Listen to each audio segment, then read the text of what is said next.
the street chasing wrong from right. Eyes like fire burning through the haze. Truth is a weapon, cuts through the maze. Some call her trouble, some call her brave. Digging up secrets they tried to save. A real deal around town. She's breaking it down, spinning the wheel, exposing the sound.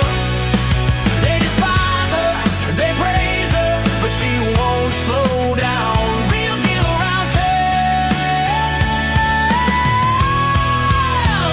The truth's her cry.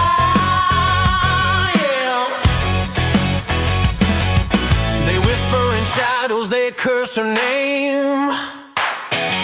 Afraid of the spotlight she brings to the game. But the grateful ones, they cheer in the dark for the spark she ignites in their weary hearts.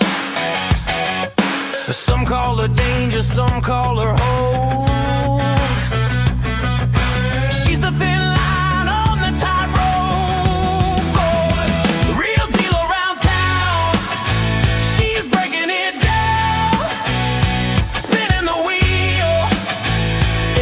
The sound. They despise her, they praise her, but she won't slow down. Real deal around town. The truth's her crown, yeah.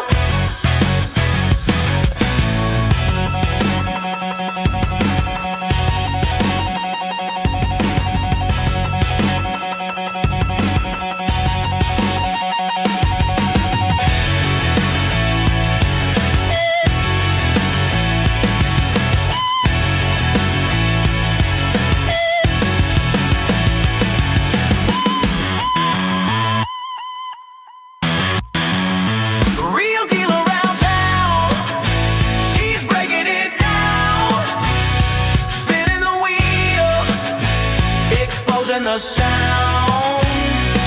They despise her, they praise her, but she won't slow down. Real deal around town. The truth's her crown, yeah. The truth's her crown, yeah.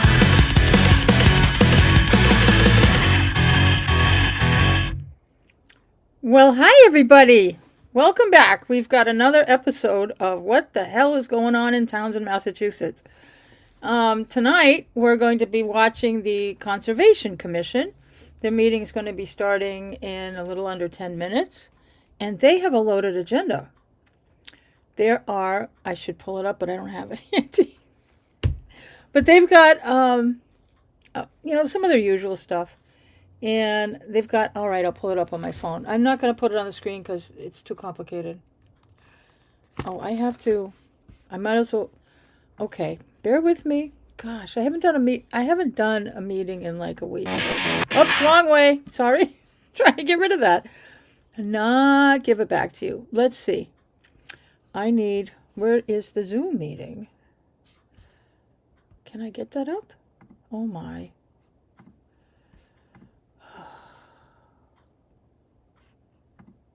Nope.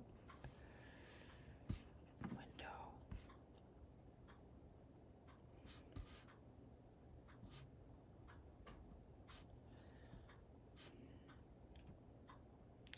Well, this is going to be...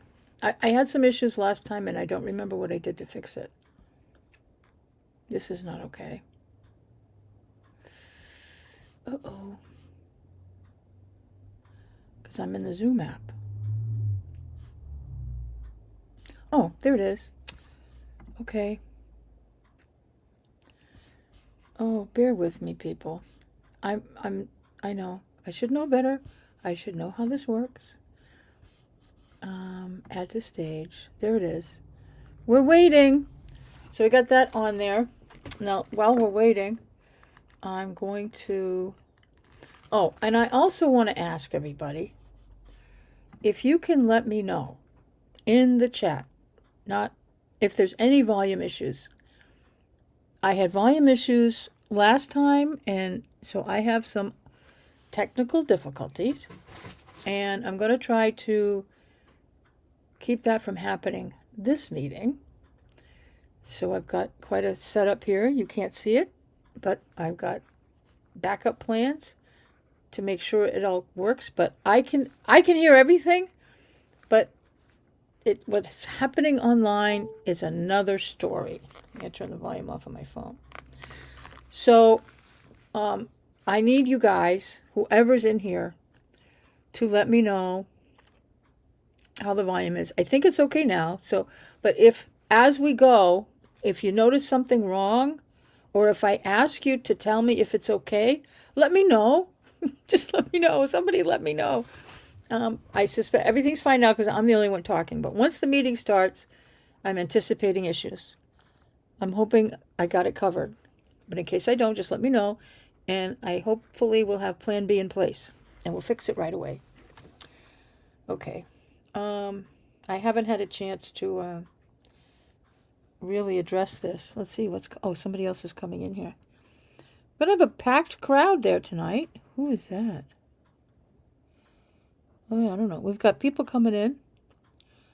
And I noticed a few people that were in the room earlier before they turned off their camera. They turned on the camera. I think they saw I was there, so they turned off the camera because they were assuming I was recording them, which I was not yet. And they have the volume off anyway. It doesn't appear that the volume's off in the room, but it is. So hopefully they don't have volume issues as well. That would make it harder. I will certainly let them know. Of course, one of the conservation members is online.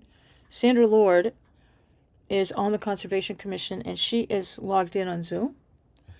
So you can look there on the top of the screen. S. Lord, that's Sandra Lord, and she'll be joining the group from home, apparently, or wherever she might be. So let's see. Let me see if I can pull up an agenda and I can give you some highlights. I did say in the description, if you saw it before you came in, that there's a whole bunch of violations. We'll see how that goes. I don't think it's going to go well. Some of the basic stuff is... Oh, Lord. All right, I got so many things to deal with. I got to be pushing volume buttons everywhere. So there's certificates of compliance. There's nothing wrong with this. 73 Emery Road. I think they'll have issues with that one. Maybe. Maybe not. Certificate of compliance, Squanicook Rail Trail. I'm not sure what that's about. Request for determination, 10 West Elm. They're replacing their septic system near the wetlands. No problem. Those are normal. Then we have Wetland Protection Act and Townsend Wetland Bylaw potential regulation violation. There were apparently removal of trees within 200 feet of the riverfront area without a permit at the following properties: 0 Main Street, 72 Main Street, 80 Main Street, 0 Main Street, but a different parcel, 0 off Main Street, a different parcel, and Boston and Maine Railroad property. That's probably part of the Squanicook River Rail Trail because they have a tendency to do strange things when they record things. I don't understand, but there you go. Property owners and representatives invited to discuss this problem is the Townsend Historical Society. Note that that's not the Town Board Historical District Commission. It is the Townsend Historical Society. Recording in progress. Okay, we got it.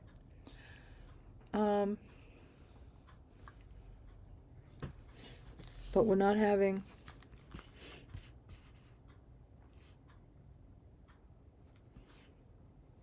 We have a problem here.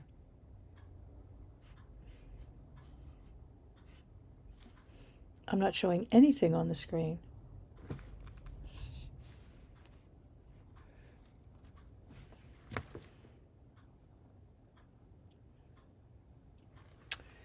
This is bad.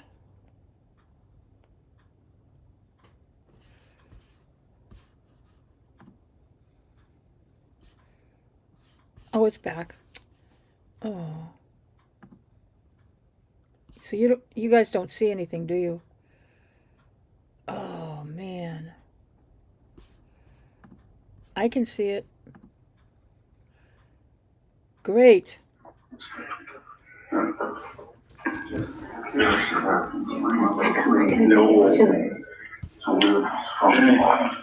We're muted. Is Sandra? She's on here. Oh, sure. Oh, there it is. Hello. Hey, Hello. Sandra. Hi, my phone was glitching. I was trying to do something and I lost the visual. I gotta turn something I got on. you guys, but Oh, my I know. visual I'm of trying me to is, find it. I can't get it to happen.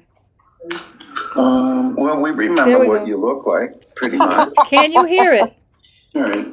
That's fine. LA 8123, can you hear us? All right, we're gonna start this.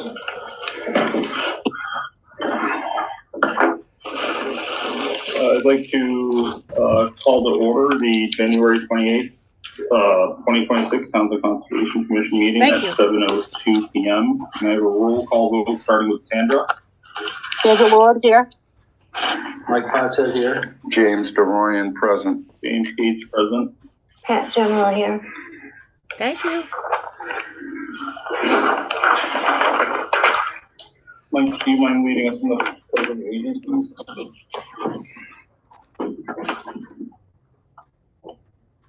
I pledge allegiance to the flag of the United States of America And to the republic for which it stands, the nation, under God, indivisible, liberty, justice for all.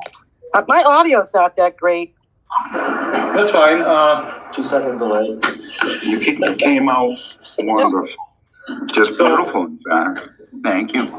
So as long as there isn't any background disruptions, we'll pause for you to talk. Okay. And if yeah. Yeah. Ooh, And, we got I'll everybody you, here tonight. just so that you get a chance to, or we get a chance for it to catch up. So. Glasses fell out. I gotta go. Where's you go? I mean, you gotta look. She's extra pens.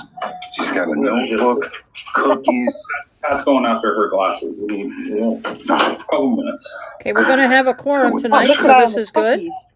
Yeah, we didn't want to say anything, by the way. That's okay. It would be This is upsetting for driving me me. crazy. We don't I need gotta that, fix Kobe. this. No, because there's no hearing. It's for the hearings. Oh, just that. Not be playing with anything.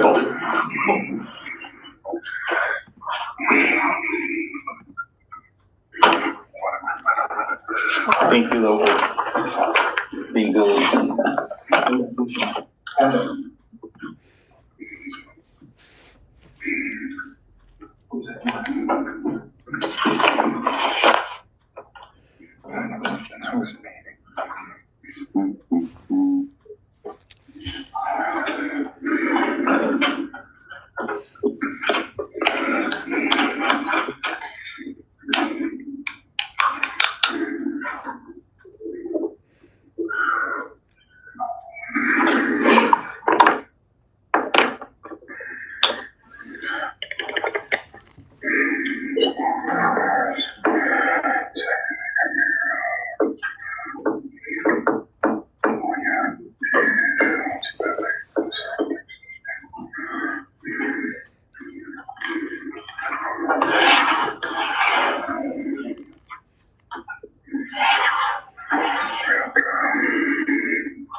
what they're doing.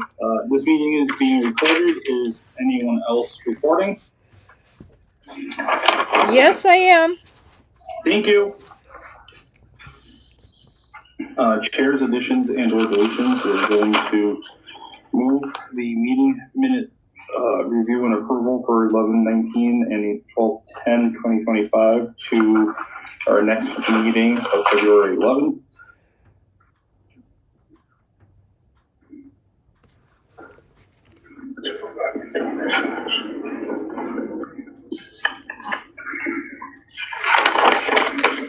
Chair report. I had a conversation with Kevin Smith regarding his status. He would be to receive a resignation letter, and he has decided to take a leave of absence short term for some medical issues, and will return once he is better. Okay.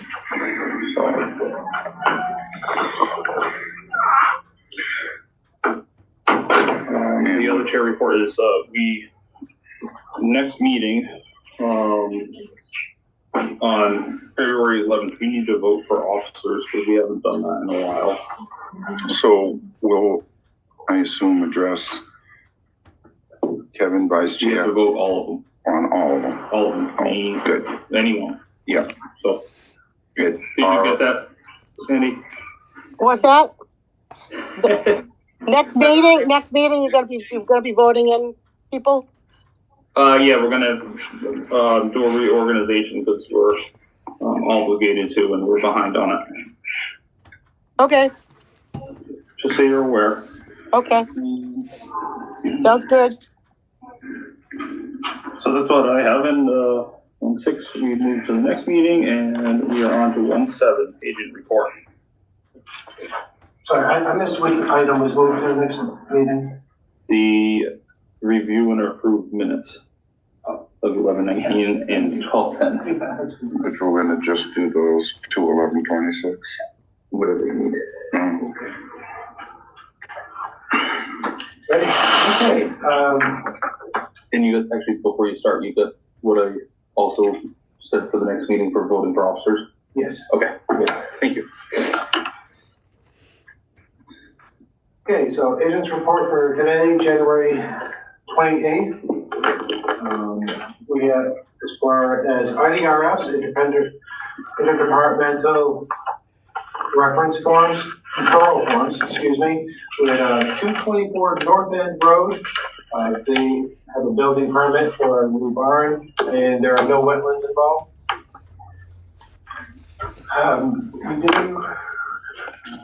We had Mass Corps responded for our placards. They gave us a quote on I think placards we requested. They were about $13 a piece. And with our grant money, that allows us to purchase 30. That requires Per placket, 15 each. $13 each and change. I can show you. Will they allow you to order that small quantity? Well, that's what we have. This, Well, I know that's what we have to spend. I was asking if that's the quantity they will. yeah. Okay. I don't. That does sound high, but I could not find an old purchase order for it, so I don't know how much we have paid for them in the past. I'm sure they've gone up since the last time we ordered them, but if that sounds out of the ordinary, I can look for more vendors. I just recall in one of the last meetings we had ordered, I think it was 200.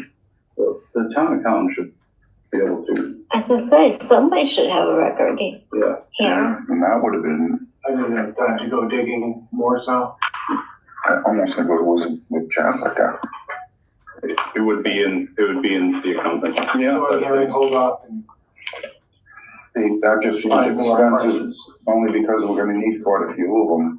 Yeah. Was, I thought that was exorbitant. yeah, Do you want me to see about them for you? If you know where to find the old purchase order, that would help. That's more likely, I can access that. I just have to do more digging, which I mean, that's time for. Just in reference, just for some reason, that strikes me as kind of expensive per. Certainly. But they are. So was that a yes to Pat, or are you gonna search for both? I was gonna search. You can search as well if you like. Just trying to help you out. Yeah, Since you have if wanna so look for much another, vendor, I can provide you with what, actually, easier if I just provide you with an image of it. So you Okay. can email it to people. Driveway. As far as invoices go, we did pay for the survey, on Alyssa Drive. That was $9,280, which came from the, grant money account. Which was, they don't need The wildest wildlife scenery. Awesome, they just need That so. was paid for, and, I am waiting on, them to tell me when they're gonna start the next survey. And that was 9,000 plus. $9,280. Yeah. We approved that though. Mm-hmm. Okay.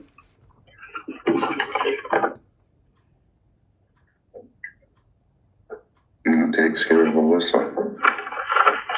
Did I hear a question? No, okay. Just Chinese mumblings. It was a mumble too. Sorry, buddy. How to do that? As far as that, everything else will be covered under the agenda items.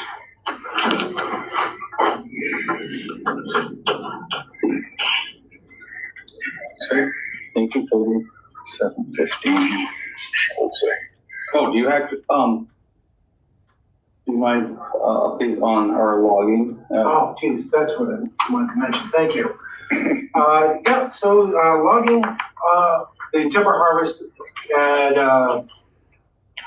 Meeting House Park has begun.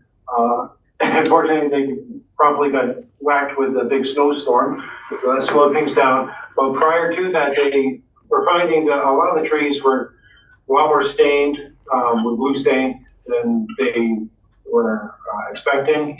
Do you mind explaining what you're saying, please? Sure. So blue stain is, well, it can be caused, it's caused by a fungus that follows the larval tunnels of the beetles and the scale underneath the cambium of the trees. It makes, what it does is it makes the trees unmarketable. Structurally, it doesn't ruin them, but they can't be sold except for bone. And there's only so many pulp mills that take such a large quantity of pine at one time. So that is the difficulty that our logger is having at this point, finding enough mills to accept these trees. As far as right now, he's still finding places to take the trees, but it may become a problem if the level of staining in the trees persists throughout the timber harvest. We may have to change plans, the plan. So in other words, it may end up going to more pulp opposed to what we get for any board foot due to the stain. Yes, and may not be able to Find anybody. move the tree because we don't have a place to send them. No place will accept them. Even as pulp. Yes, Right, we don't. yeah. There are only so many mills around that can take them, and they only take certain quantities at a time. So when, this seems more like an actionable item or something that we need to follow up on the next meeting, so we can navigate this while the ground is still frozen.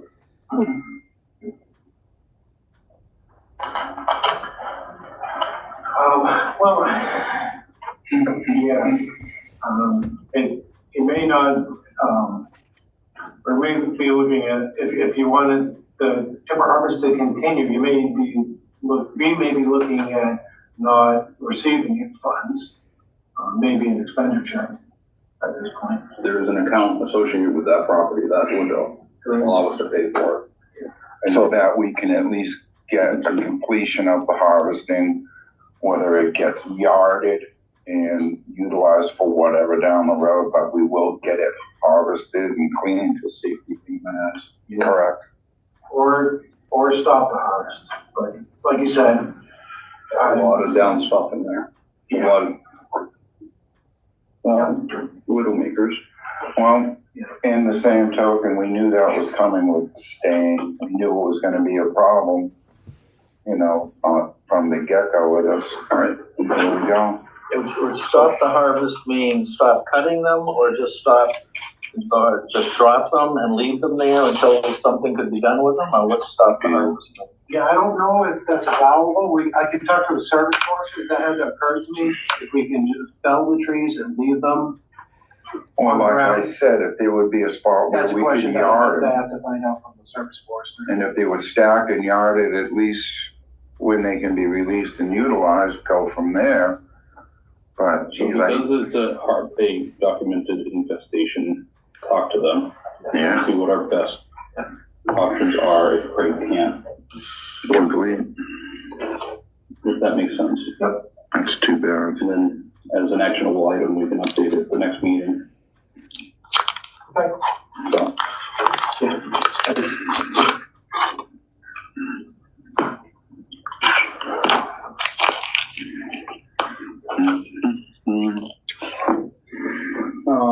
moving on. 717. 2.1 certificate of compliance, COC for 73 Emery Road, DEP file number 308-0579. Applicant, Roland Schultz, approximately 7:15 p.m. Toby, you had some questions regarding this one, and were you able to get those answers so we can? I'm sorry, is this the rail trail or 73 Emery? 73 Emery. Yeah, no, I have the proper person is on the form now, so, and the form is ready to be signed. It's in the folder. Bill Schultz is representing, or assisting in this, in the processing of the CFC, but we have the right person, the present owner of the property on the form now. Okay, so that was where it was mixed up, and Yes. thank you for Last meeting, we didn't have the present owner's signature. Nope, the actual present owner listed on the form. Right, and Schultz couldn't represent as the owner, That wasn't appropriate, because he's just a contractor and doing the work. doing, but it's a work. Gotcha.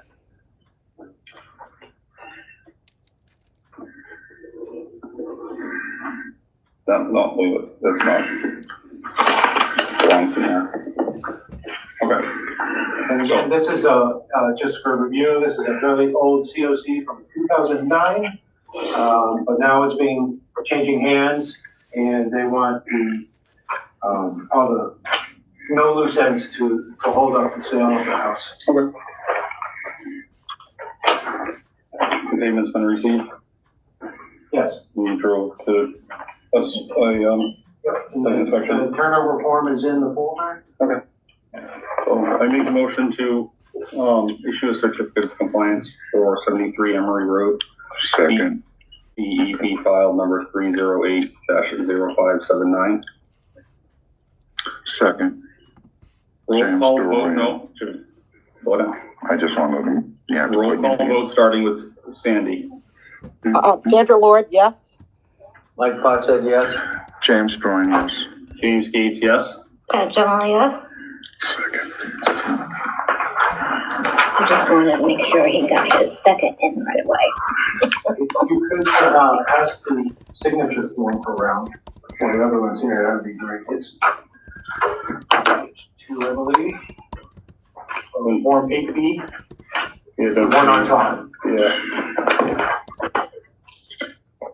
Do you have other copies to sign or just this one? I will make copies of that.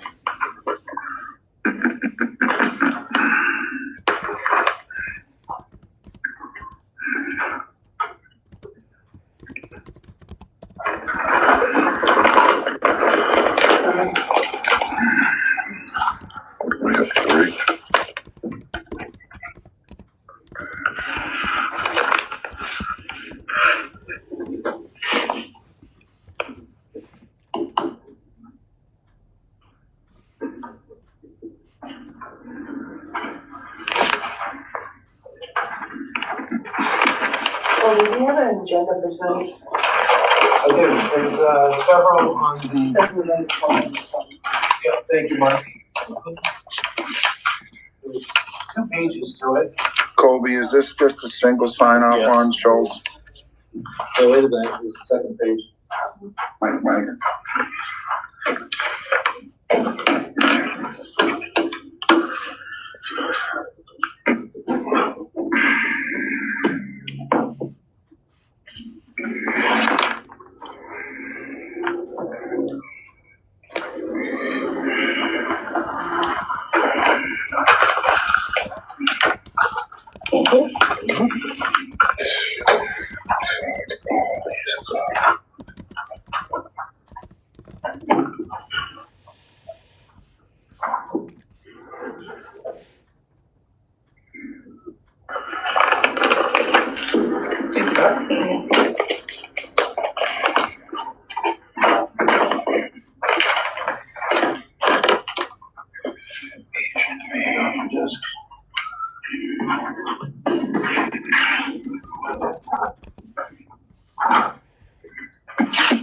Alright, moving on. 2.2, COC for Squanicook Rail Trail, DEP file number 308-0669, applicants Squanicook Greenways, approximately 720. Jimmy, you can run this one, I'm gonna step out. Let's see.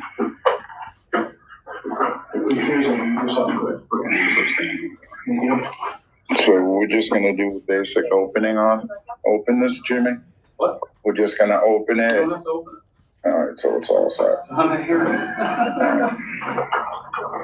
Okay, I'll, finish up on the, order of conditions for the Squanicook Trail DEP file, 308-0669, applicant, Squanicook Greenway, at 720, I think, who's gonna be up? Floor is yours. If there's anything other than, did you have any loose ends No, I can on speak your to it walkthrough? real briefly, if you don't mind me stepping in. I didn't know which of the two. So we did discuss this at the last meeting. This is for the certificate of compliance for the rail trail. There were several conditions that they had to meet,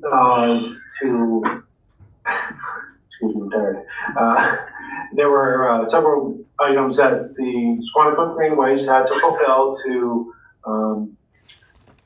be able to satisfy all the conditions of the certificate of compliance, which they have. Those were found on appendix, attachment B. I can bring those up. Those were the illicit discharge form and, remind me what else was on there. Well, there were some other things such as describe the structures and describe the surface. Well, we discussed this last time, and the reason that we didn't vote, we didn't have a quorum. Right. So this is So for rehashing. we've pretty much discussed it, I think. Right, I don't think we missed anything. We Yeah. were just once again short. Sure, blame me. No, I was back looking at the owl. Now we have a quorum. She can vote. So Sandra will be there, so we have 4. Yeah. So we're good to go. All of those documents are available. Is there anything you wanted to bring up on the screen? Anything other than that? But I can bring up a whole slew of snowy pictures, if you like. we don't need that. It's not gonna help us in the description of it. No, I've been monitoring it, for years now, and myself throughout this year, especially in the areas that are most interested behind the old church where there is a stormwater system, which they didn't require a permit, it's a drainage for stormwater. And that's been being monitored. Everything is stabilized well down behind McGee's. Yep, that's under the another permit for water quality. Which DEP is overviewing. It's not applicable to there. COC. Just wanted to double check. Yep. So we There can are get steep through slopes this. which have been stabilized, some with trap rock, others with vegetation. I don't see any real areas of concern. And some of the areas where you put a large concentration of the trap rock was down where they're doing the bridge rehab. That was one area of concern I recall, where there was a lot of erosion control on that. By the Cooper? Down from the cooperage all the way down. Yeah, down further, yeah. Where they're doing the new, Past the fisherman's parking lot, that's what I was trying to get, the fisherman's parking lot. There was and I went and looked at it, and it seemed to be holding it well. I didn't see any more disruption from the pitches Jimmy had showed me previously, so I'm okay with everything. Bill, did you want to add any more to this? Let's get this done. I'll make a You're motion. very patient for it, and we thank you. I'll make a motion that we, grant a certificate of compliance to the Squanicook Rail Trail, DEP file number 308-0669. Second? Second, that. James Duran, second. Wait a minute, you don't need 2 seconds. I mean, I'm sorry, I wanted to make sure she was, yeah. Yeah, I'm here, I'm sorry, I'm not going anywhere. So ask for a vote. Yeah, what's that? Ready for to vote? Starting with Mike Plotzer. Mike Potts said yes. James Duran, yes. Pat General, yes. Sandra Lord, yes. Okay. I don't know what that is. Yeah, I was trying to prompt her to, Oh, I see, okay. Oh, I'm sorry, I didn't take the hint. that's okay. All right, so we're all set. Is there some, just a follow-up question, is there some form that you're gonna send us? There is, yeah, and, can you send the signature sheet around now? It's in, there's a 73 Emory, yeah. Is it that right? Excuse me, Rail Trail. No, this was because it's going to Are you gonna need to, are you gonna require my signature on any of this?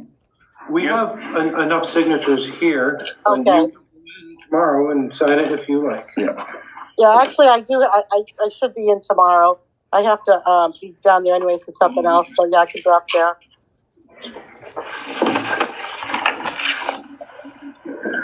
Colby, does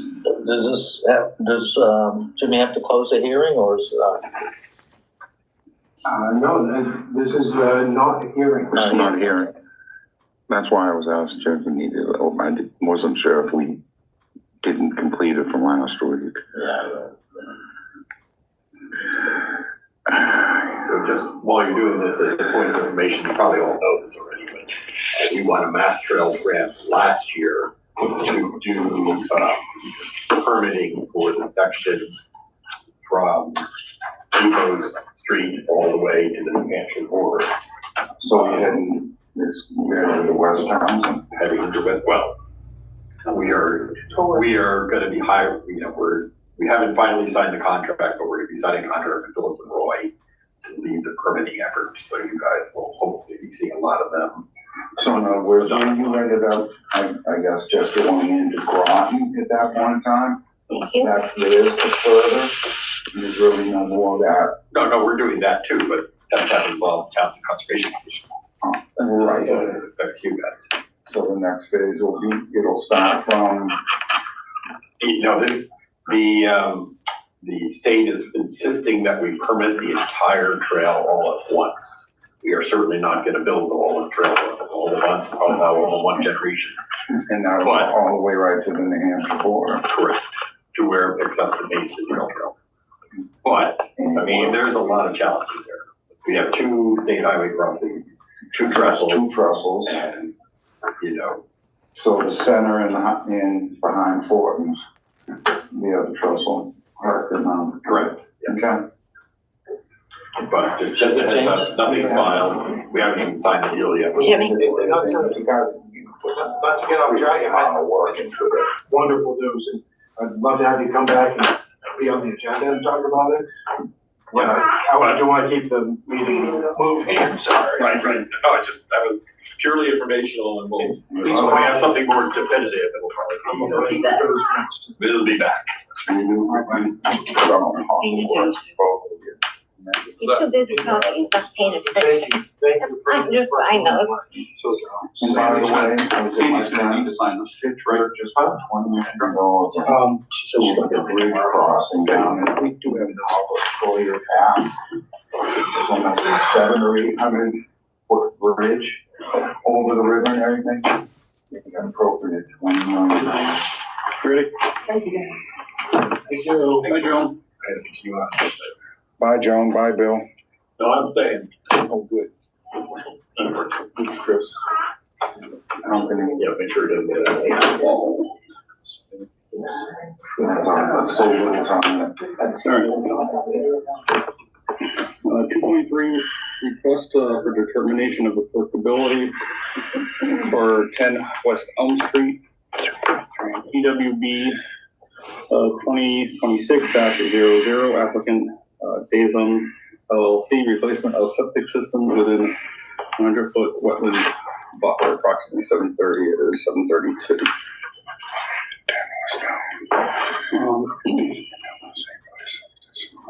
Pursuant to the Mass WPA and Townsend Wetland bylaws, the Townsend Concom will hold a work session on Wednesday, January 28th during their 7 o'clock meeting. Hearing will be held virtually via Zoom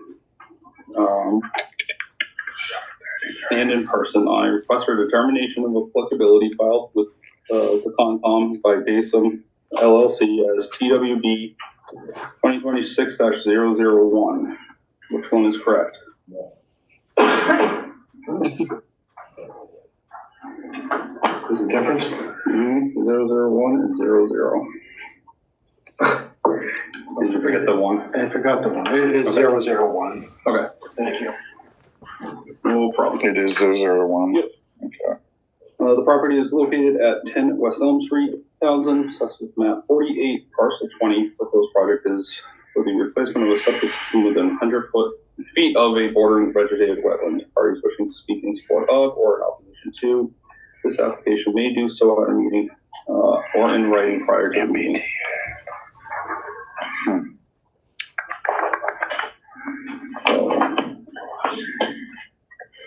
Well, this just came in before it started snowing. Yep, and I was actually able to get out there and get some pictures of it. I'm sure I can figure that out. Yes, please.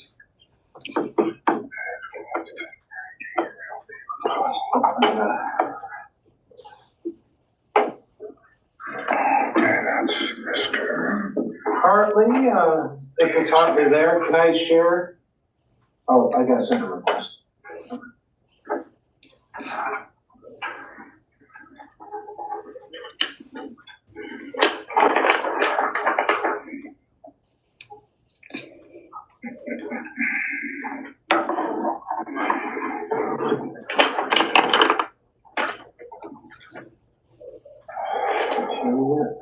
Are you able to share the plan? This is Mary Ann DePinto, Three Oaks Environmental. I did the wetland delineation at the site. Oh, And- perfect. He's working on it. Yes, Okay, thank you. We're there. Actually, yeah, that's a good idea. I'll put that up. That's all.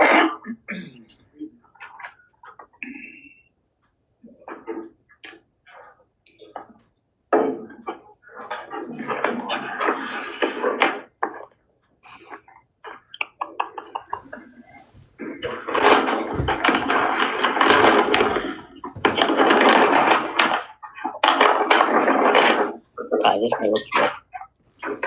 This is the wetlands. That's the report.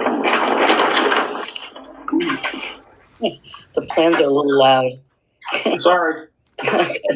No, I don't. Hey, Pat. Mike. Do I have the actual digital image of it, a PDF? You need to receive one?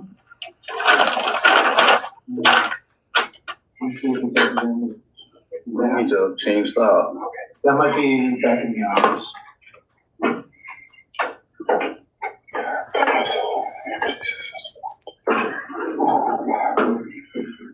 I think that's back in the office. The PDF of it?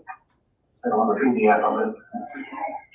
I got a copy of the plans here, but yeah, I just don't.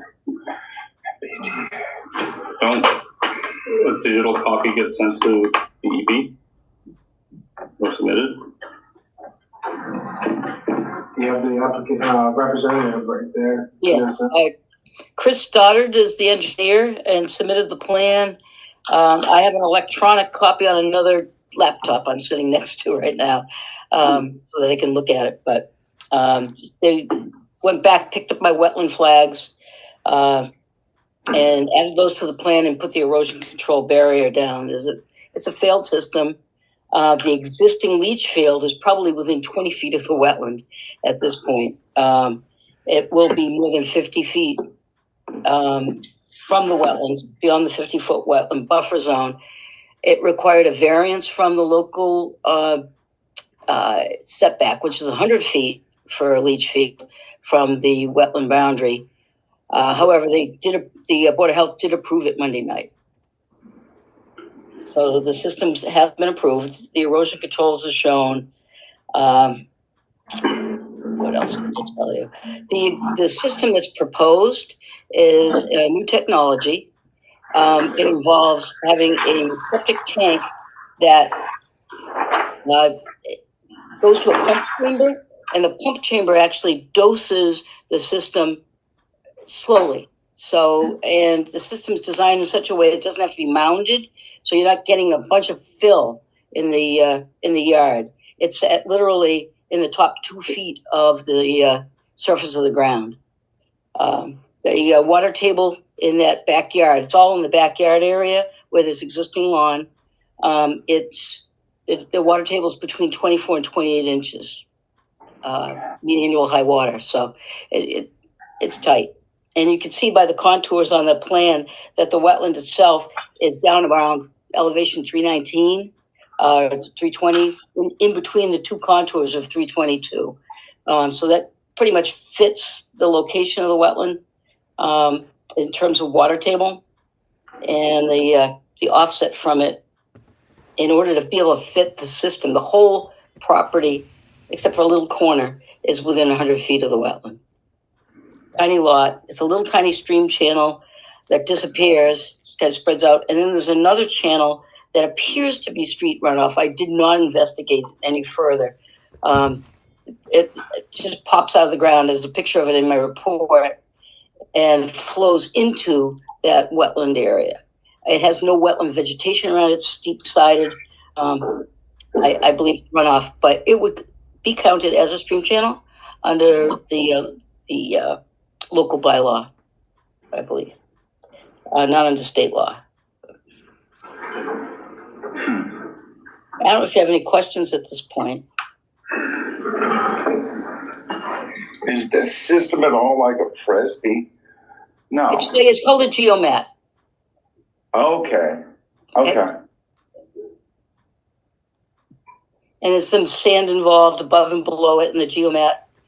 So it percolates slowly through the soil. So, Yeah. and that's what reduces the need to put so much mounding or other materials to the top of it. Exactly. You don't need 4 foot separation. And in order to do that, you would end up having to bring in tremendous amount of fill on a very tiny lot. And then that would probably bring the fill right to that wetland edge. You know, when you start sloping up to avoid breakout. Up right to that edge. Yeah. So now, go ahead. Out of customer costs, is this a much more expensive system? Jimmy, I gotta reel that in. Well, I know you do. I don't know the answer to that. I'm a wetland scientist. I work with people that are registered sanitarians, and so I've picked up some of the lingo and understanding of these things, but I'm not qualified to answer that as far as costs. I want to dabble in what you just asked. No, I'll find out though. It'd be interesting. If a customer is going to be looking at a system much more expensive just to be able to save in material, I'd like to understand it. That's all. What is the access of the project going to be in stockpiling of the There's- soil? I know there's Yes, minimal excavation, but- I asked the engineer, the same question. Any soil that is removed will be taken off-site. The existing leach field is gonna be abandoned in place, and the existing tank will be pumped and removed and replaced with a 1,500 gallon tank as required by Title V.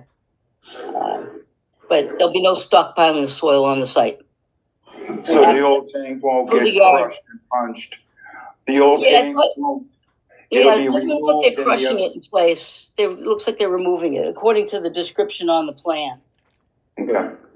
What about access? Are they coming in from the existing driveway? 'Cause Driveway. if so, that the silt fence should be widened out there. Yeah, however, their access point is, I think they might be able to get in.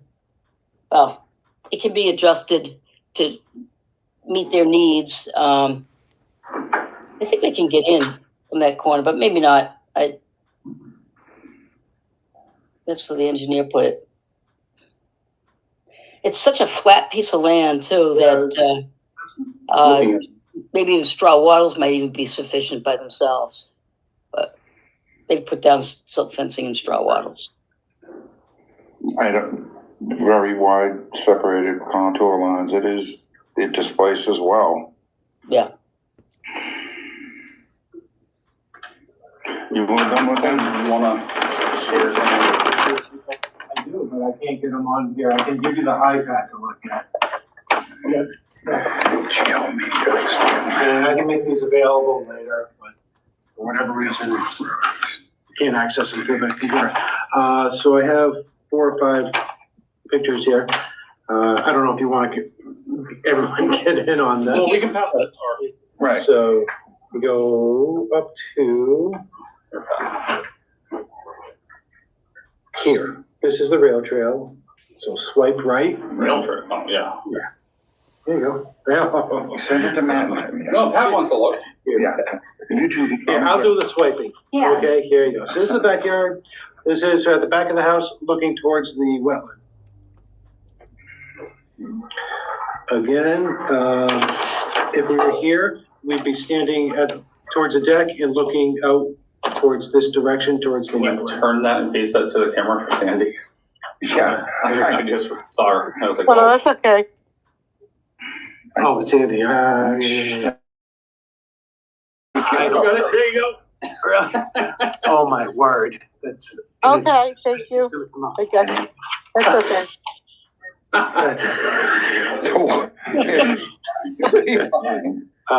I'll give you one more aspect. This is at the wetland looking back at the house.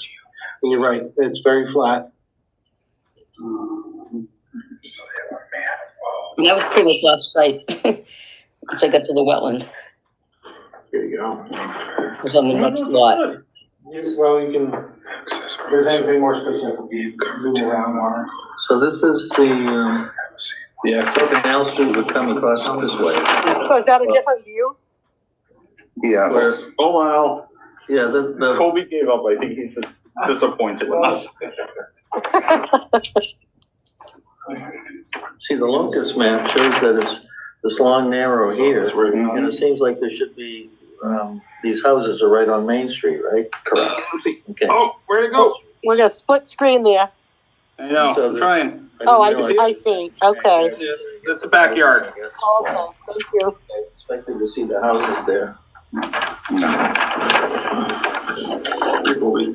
Yeah, I see now. I can speak to the Oh. determination that I put on there, but Yeah, now we will. Yeah. me as well. So I suggested a -5 determination, which means that the area is subject to WPA Wetlands Protection Act regulations, but the activity is exempt under 10.583A, I believe, but it's written on the form if you need the exact location of the exemption. So -5 use suggestion? So what does that all mean, what you just said? Can you come over and explain it louder? Yeah, Hold on, Sandy. He explained it, but I don't think you heard him. so there are several categories for determinations. They are, some are negative determinations, some are positive determinations. Negative Okay. determinations, that it means that it can be allowed, the project can be allowed, possibly with conditions. A positive, it's a little backwards. Positive determination means that it is not allowed under the Wetlands Protection Act. Now, if it were to be a positive determination, there is a process to supersede that or apply for a further review. Okay, But that's not the case Yeah, here. with a positive determination, it says basically file a notice of intent to do the work. oh, okay. Thank you. And a negative means you don't have to go any further. This is sort of the end of the line for permitting. Oh, okay, It's good okay. clarification. Thank you, thank you both. You're That welcome. was a good help right there. Yeah, it was. That was. I'm good with this, you need it. I'm gonna go around the table like always. No, Uh, go that way. Mike? I think Oh. section 10.58 is related to Rivers Act. Would it be better if it was a -3 for work in the buffer zone that won't alter? It's a suggestion. Just so DEP doesn't say, What are we gonna go at, Jimmy, as a -5? Colby's recommendation was the -5. Yeah, that's, I was considering that. Yeah, either way, I don't know what further benefit that is. I think the end result is the same. I think, yeah, But yeah, if you can make a case for that, please. I don't think. yeah, the conservation, DEP might look at it saying, oh, the septic system's exempt. It's not in the riverfront, and that exemption is specifically for septic repairs in the riverfront area, which are exempt from the riverfront standards. Okay. So I think a 3 would be better and would not raise eyebrows at DEP if it's work in the buffer zone that won't alter the resource Because area. it's a repair, it changes. They're on our own, so. So in other words, due to it being a repair, that Marianne, thank you for that explanation. changes the You're welcome. status. Okay. I understand where Colby came from, because the word's exemption there, and then he, stating the No, that's, 310 CMR. no, her suggestion certainly seems appropriate. Yeah, thank you. Mike? Well, yeah, I used to work for DEP. I didn't want to mention that up front. I think We appreciate any help. Always. Well, I get the big picture. It's too bad I can't do a site visit, so I get a sense of what it's like. But in terms of the map, it's interesting that the compass rose is perfectly perpendicular and parallel to the borders, which makes me wonder if this was rotated in order to make that happen, or whether the compass rose might be off by a little bit. But I'm not sure. I'd have to check that out. But I don't see a diagram that shows the erosion control. there's a dotted line there on the plan. Well, With it shows an arrow saying silt-fencing. a diagram. Is it going to be I'm going to do, is this what he silt does? fence No. and wattles, or? See this? That's what it says. It says it's going to be silt fencing and straw wattles to be installed prior to construction activities commencing. Are you looking for a diagram, Mike, or are you looking for a legend? Well, it's what's shown on the legend as a fence. I don't know if that's the silt fence. It's not exactly the same as what's shown on the map. I think that would demonstrate silt fence. Yeah, and so, but this is fence, Right, so But- that's the stakes. right? Give But us we're some not, detail. but we're not showing silt. I mean, wattles. Wattles, We're right. looking for the wattles. Well, No. no, there's no detail for the fence and the wall, the silt fence and the walls. That's what Mike's saying. There is a, That's part of it. There's no diagram for it. he was looking for the legend first. Well, Well, it's this there. this says fence. I don't see any fences, and that is not the same as what's shown here. Actually, It's similar, but not the same. I think they dramatized that as the stakes in the silt fence. But there's no detail for those. I think there is, isn't there? No. Usually there's a diagram up here. Right. Yeah, there's a fair amount of information on the plan. Right. What else, Mike? Well, there's the reminder that you wanted the erosion control to extend up to the driveway, Yeah.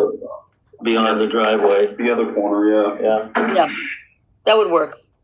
Yeah, just if include that as a condition, that would be perfect. Okay. To extend the waters all the way to the corner to the, Erosion up to the- for the smudge walls. up to here. Maybe just go actually between the end of the existing driveway and the shed. Just have it go like this, so that Yep. Whatever comes down the driveway. it was within the wattle. Right. Or give them some room to work. And it's almost like. So what they were doing, there is they were trying to keep the silt fence on the edge of the 50-foot buffer. Right. So with that said, See how it's curving? Mm-hmm.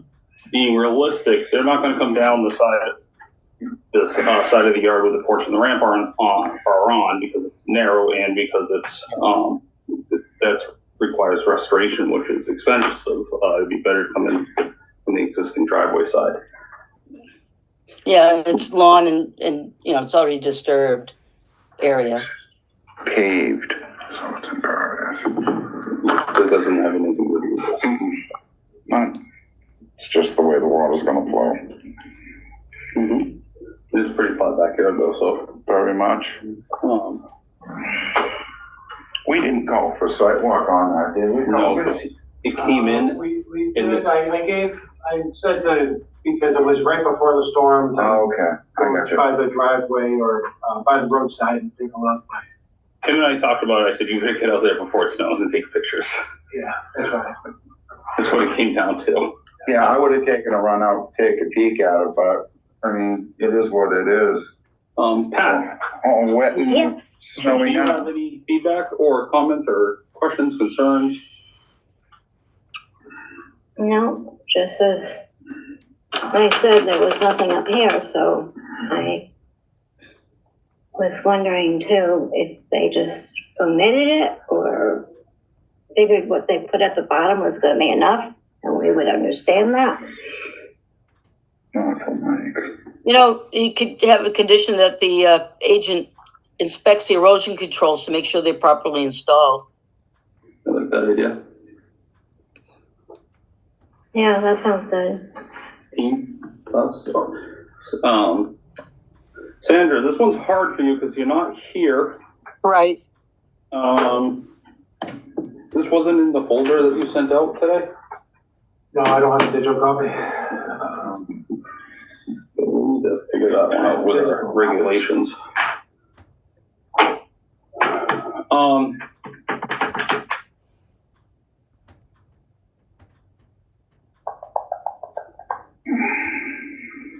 Yeah, I could hold it up, but we already did that with pictures. I don't want to get into too much entertainment. Understand? Yeah. You have enough votes. So Sandra, you can do as you please. And if you want to, we could continue this so you can come in and look at it. I think us here. We have ample to be able to vote on it anyway. Right, but I want to get our. No, I'm not trying to not be inclusive to it, but I wouldn't feel fair to hold it up Right. on that. The system does need to be repaired. It is in failure, so. Well, Correct. it sounds like you guys, have, what's the expression? Dotted your I's and crossed the T's already. I mean, right? Okay. Yeah. I mean, I'm Again, listening to what you guys are saying and everything, and you guys have a lot more experience with this kind of setup. So, Okay. I just want to make sure that. unless you thought that I really have a need to come see it to really, make a determination, would this affect my vote greatly, this piece of it? No, I don't think so. It's a standard system. So I just want to make sure that, yeah. I don't want you to feel left out. That's why. No, I appreciate it. What is that last little, image that you guys were looking at? What is the, exact? The backyard? So it's a different viewpoint, one last view? Yeah, it's literally just a flat backyard with a bunch of brush and stuff on the backside. The system's outside of the 50-foot buffer. Okay. So Well, I have no objection to, if when you guys are ready to vote, I'll be fine. all right, so make a motion to issue a -3 determination with the following conditions of agent inspecting silt fence and wattle. I mean, when you say agent, if Kobe's busy, he can send me down. Agent or commissioner. I'll keep including. The commission can inspect prior to.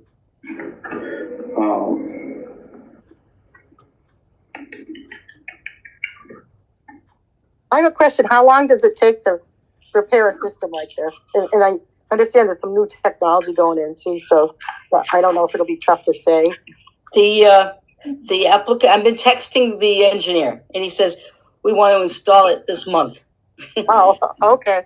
So we're looking at it, yeah, and it's good. Everything's frozen, which is Right. actually probably helpful. Oh, okay. Thank The you. equipment won't be sinking into the ground and all of that. All right, so Right. I'm not done, hold on, it muffles it. So, special condition agent.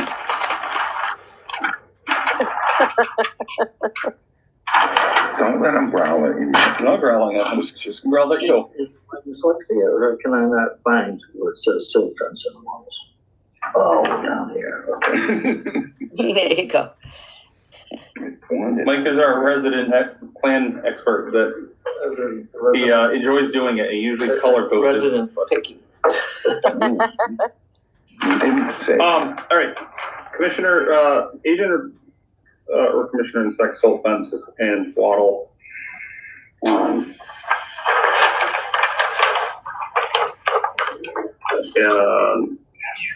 Silt fence to be extended to corner of driveway by shed.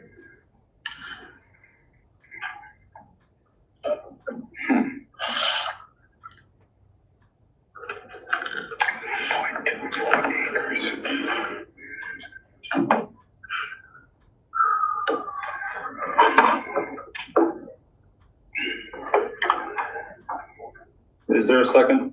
I'll second that. A second. Roll call vote starting with Sandra. Sandra Lord, yes. Mike Clark said yes. James DeRoyan, yes. James Gates, yes. Pat General, yes. Thank you, Marianne. You're welcome. Thank you all. Have a good evening. We appreciate your time. So do you need us to sign this? I wrote down. What? They snuck that in on you, Mike, at the bottom there. Yeah. With that arrow pointing to the 3 on. All right, move it along. It happens. I'll take the one next to you, please. You mean this one? Mm-hmm. Okay.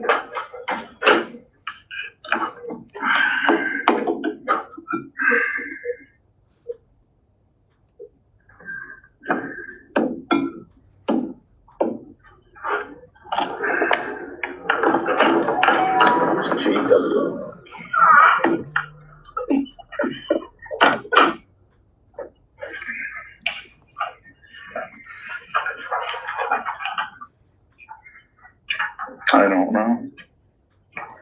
Can't think of anything.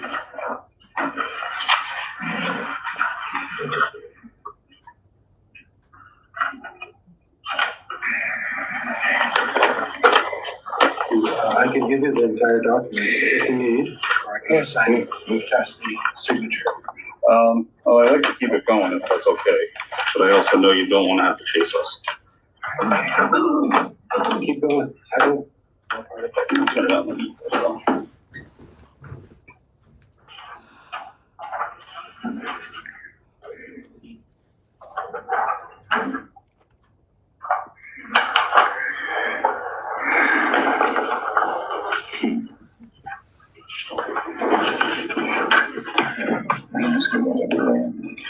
Let's get one of the land. That's good. Cody just realized it too. I haven't left my house all week. It's cold out. Saying where it's You don't have to, don't, right? That's right. We only have to sign just this one? Two. Okay. Pay attention.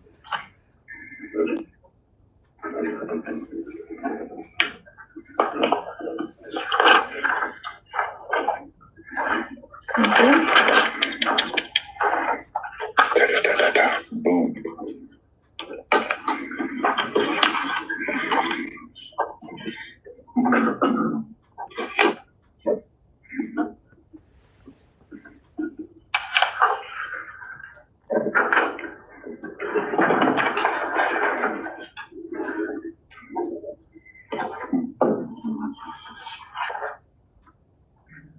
Thank you, guys. Yeah, I thought it was gonna be double check.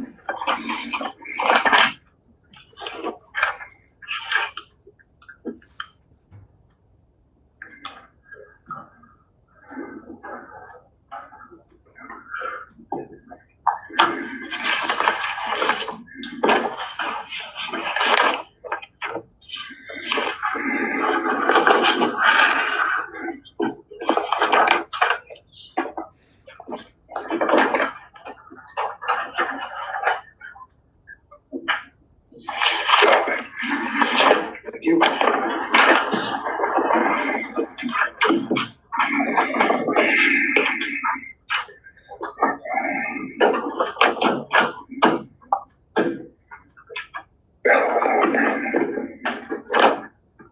2.4, Wetland Protection Act and Townsend Wetland Bylaws, potential regulation violation. Approximately 7:45 is 8 o'clock. Removal of trees, or vegetation within 200 foot of riverfront area without a permit at the following properties: 0 Main Street, 72 Main Street, 80 Main Street, 0 Main Street, 0 off Main Street, Boston and Main River property. 1, 2, 3, 4, 5, 6 parcels. This was for trees that were dead and vines that probably strangled them. There was no permit pulled, no notification to the Conservation Commission. Did you get a chance to go down there and look at it? I did, yeah. I didn't see them all, but I saw them With the snow or not? before the snow. Okay. Yeah. Some of them were pretty good size. And then there was another dead one on a neighboring property that looks like it's probably gonna have to come down too, but. So they were all dead beforehand? No, They weren't all. we're not dead. Do you mind identifying yourself and Calling them those, I mean, Isabel, not busy. So you're here to represent H&B? Okay. Yeah, we didn't know anything about it. It went along with just not only I noticed the trees that got cut down, but there was quite a number of branches that were trimmed to improve the view. We didn't notice that as well, so it's done professionally, somebody hired them, wasn't us. So, and there's no deciduous, there's no downfall, they chipped everything all of the way, it's super clean. So it's like, who hired that action? Okay, so what was, oh, sorry, I should have read the rest of this. yeah, Property owners representatives invited to discuss Townsend Historic Society, Hollingsworth Rose and Greystone Realty Advisory. Next time, don't put that in bold because I just stop. Kind of trumped it with the reader. So I know we have, representatives from the Historic Society. I saw someone else. Chris, Bill, thank you for joining us. Sure. So this started with a tree that fell before the snowstorm, and was threatening the Reed homestead. And so we contacted Wally's tree service to come in, and Jock Snape was actually the person directly in charge, but we heard from him. But he contacted them, and Jock said there was other trees that looked like they were questionable, and as far as I know, those were the trees that were taken down. So did you flag them? Did you like mark them off as you wanted them to do? I did not, I was not involved with it, I was just.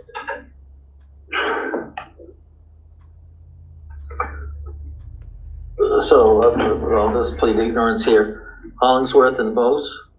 They own the dam. Oh, they own the dam, okay. So near where that electric box says the Historic District Commission, I assume that to be H&B's property, due to it being the sluice way which you people control the water. The 2 trees were cut down on either side of the power box. Meaning the ornamental jade trees that were planted in I there? don't know what they were before, all I did is say they're stumps. Well, let's identify what they were, ornamental jade. Where's the property, where are the property lines? I'll share it. Because it's 6 different parcels. Mm-hmm.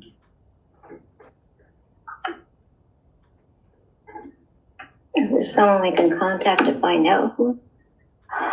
Somehow? I couldn't hear you, Pat, what? No, I just was wondering if there was some way of contacting the person who cut them down. Wally's. I can hover my cursor over it. We know who cut them down. She wasn't, I can walk you through the entire site. It's gonna be a little bit difficult online, and if you have suggestions on how to make that easier, let me know. Okay, so this is Townsend Harbor, Route 119, South Street here.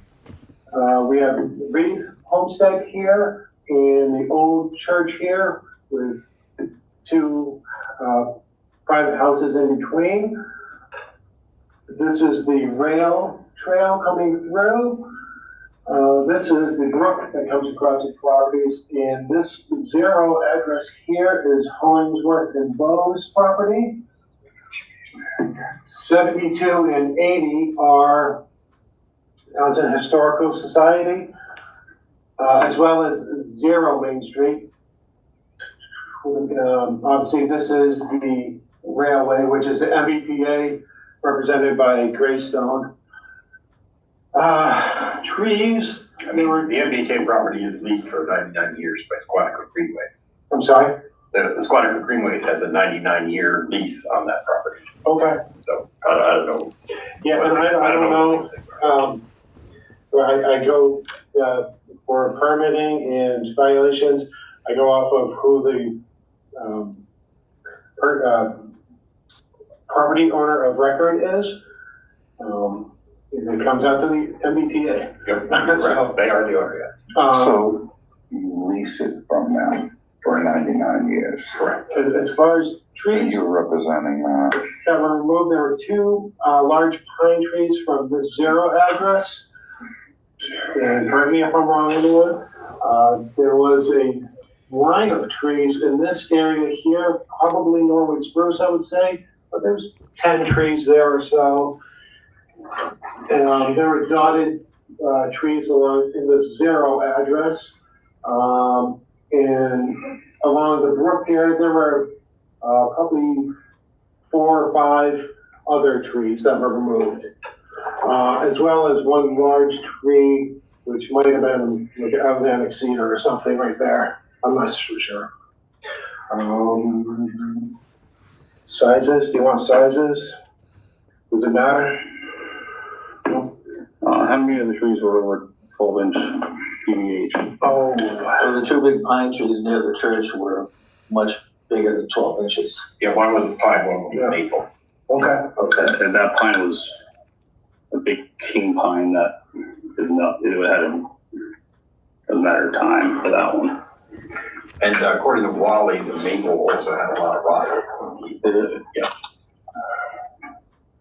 There is a story behind those two trees, but that's a different from everything else. But So we're gonna look at these per, For a lot? yeah, never mind, I'm all set with this. You know, Jimmy. no, I'm asking a question. Okay. Are we gonna go through these per lot, what trees were removed on what area? We have 6 different lots and all these trees. How are you going to break it down? I can assist with pictures. You know, it was the snowstorm that came in. That throws everybody off. A little bit, Yep. but, this is,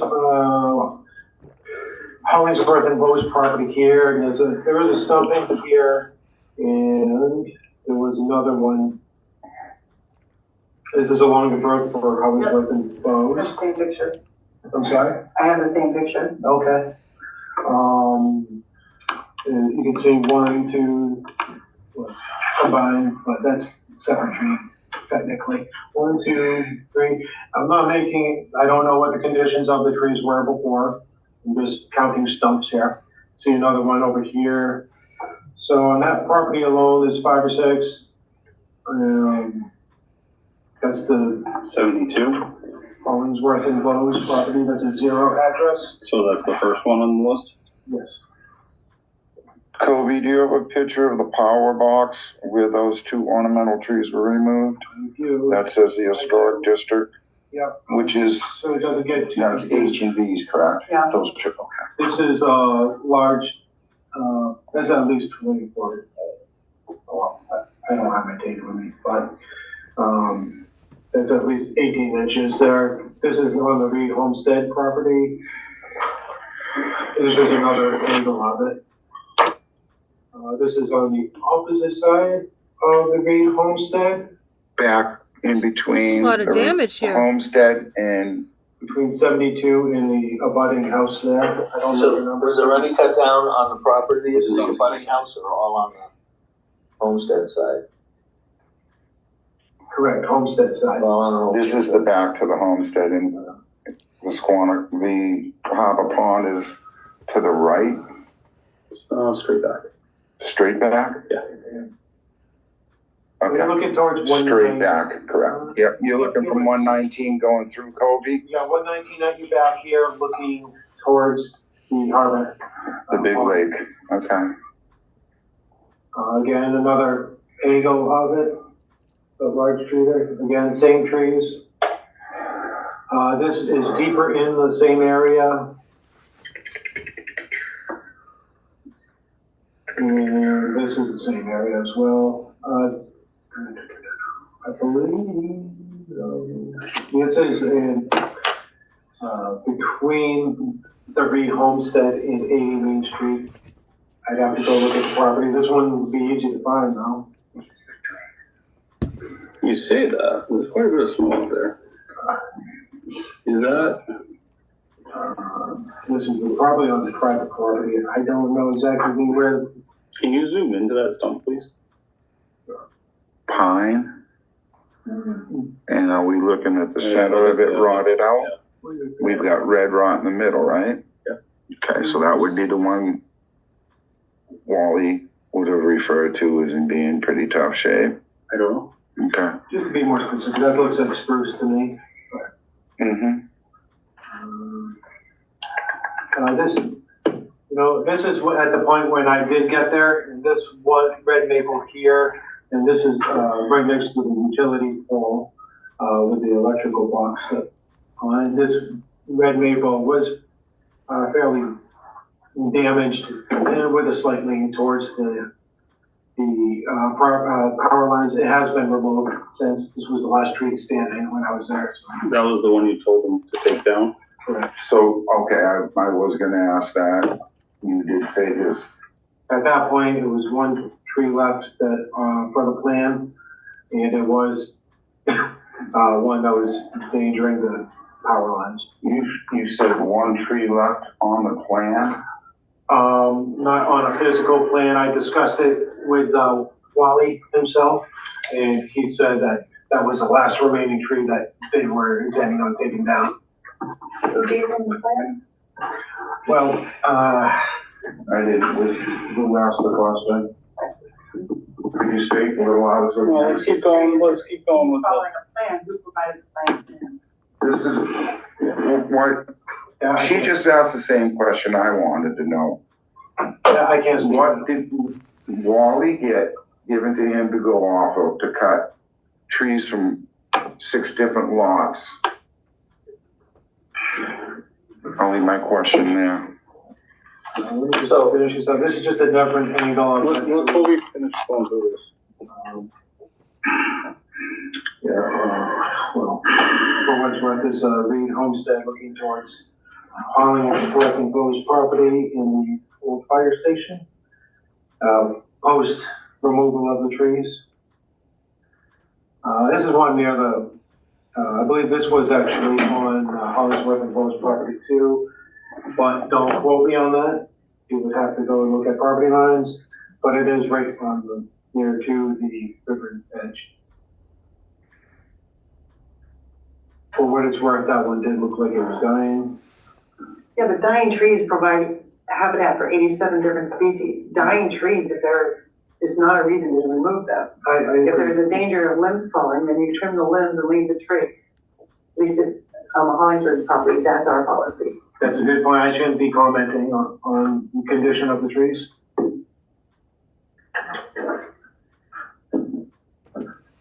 And, this is nothing. I thought that these trees were coming down because the green tape around them, they're still up. Yeah, well, Send up the trail, just a picture of the trail here. And the area where 2 large trees were taken down on the MBTA properties, Quantico Greenways. Would one of those trees been a weeping willow, one of them, or were they all? one was a pine and the other was a maple. Okay, so the 2 behind the church were pine and maple. I got you. Okay. That's the end of the pictures. We could, go through and get a count of the trees if need be in total there. I'm sure there were, I think that there may have been a few more near the river's edge, but I didn't get a picture of those before. They still showing. Question? Yes, sir. So,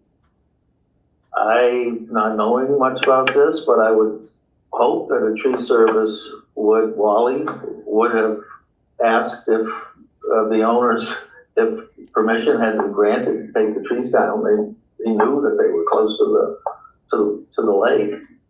So maybe that isn't a policy.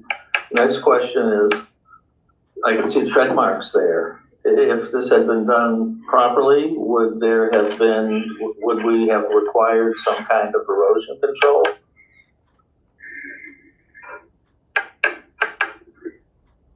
Yeah, because that's our, I mean, I can see- typical of the no. standard order of conditions. Right. On the one hand, there should have been some kind of erosion control. On the other hand, it looked pretty level, and for the most part, it probably didn't cause any habitat destruction other than these trees are gone. And I agree that they are valuable parts of the habitat. So I just wonder, so who exactly asked Wally to do it? So Jock's name, as we said, he's a director of the Townsend Historical Society, was the one who took the lead in getting these trees done. Unfortunately, he had a medical appointment tonight, so he couldn't make it. I think he did send an email to you. And so he seems that it didn't occur to him that he should come to us. I would, I don't want to speak for Jock, but that's quite possibly the case because he's sort new at this, and I wasn't involved in the situation. But I had no experience. That would be the Townsend Historical I don't know what you Society. do about it once the trees are gone. Well, Yeah. I didn't hear that. What was So it? that's the tragedy. You can't put an old tree back. It's not No. one of those things. H&V seems very upset about this, since whoever did this trespassed on their property. Well, I have a comment I'd like to add. Now, yes. now the company that took the trees down, now they must have been working with trees within the in sensitive areas before. You know, this shouldn't have been something new to them to ask for conservation, to get conservation involved. You know what I'm saying? Yeah, it shouldn't be new to them because 2 years ago I asked Jacques to stop cutting down a tree that was right there. So that's rather disturbing to hear, actually.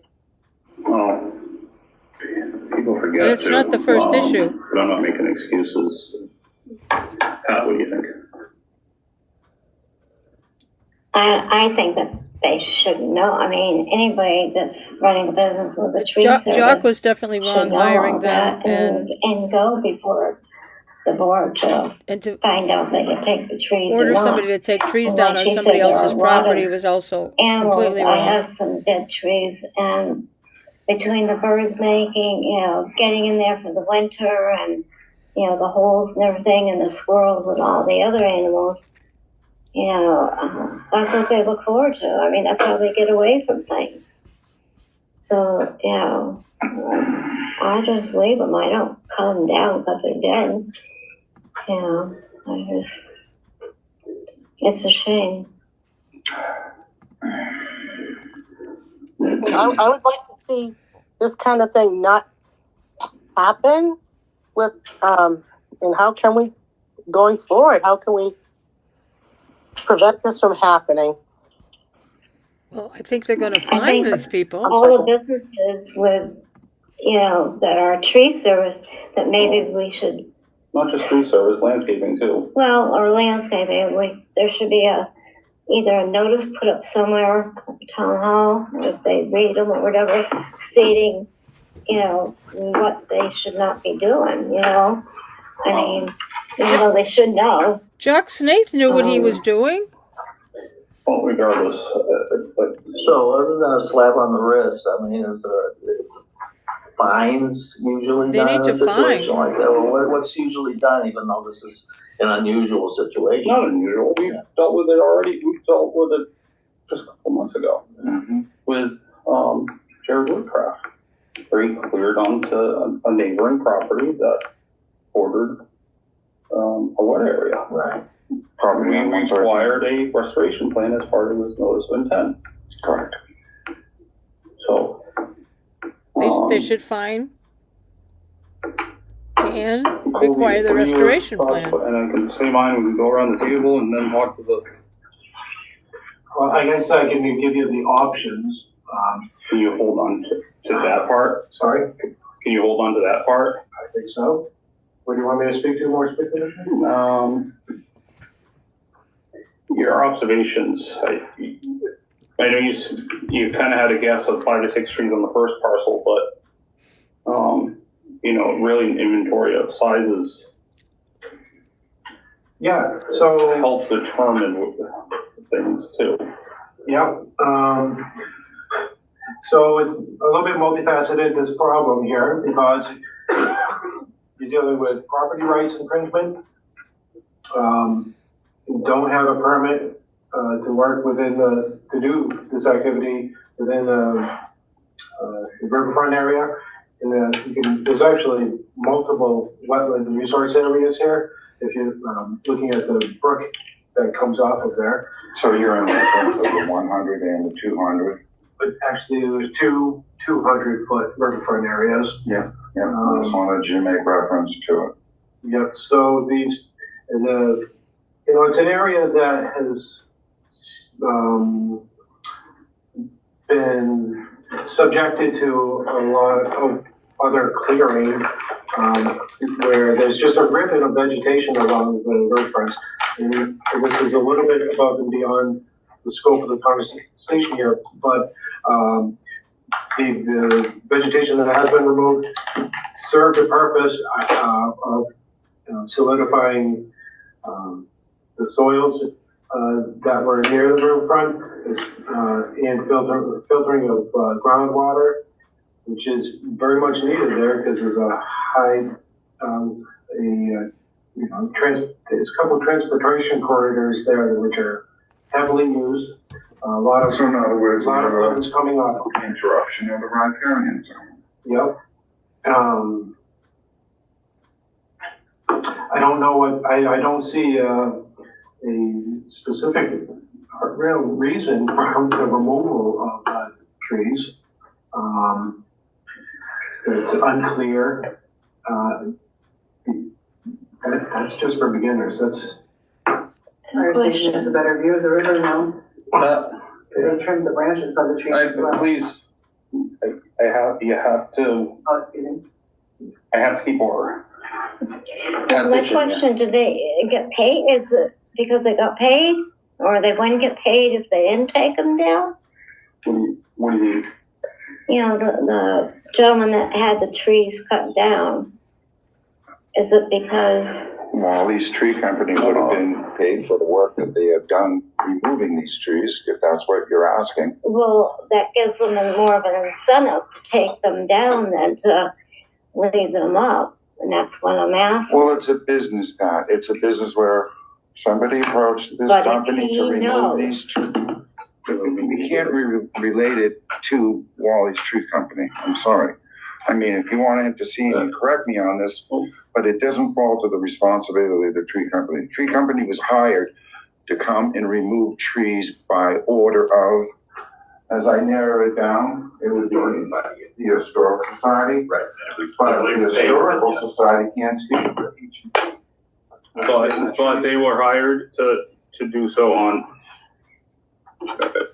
The Historic Society cannot authorize trees to be removed on HV's property. Correct?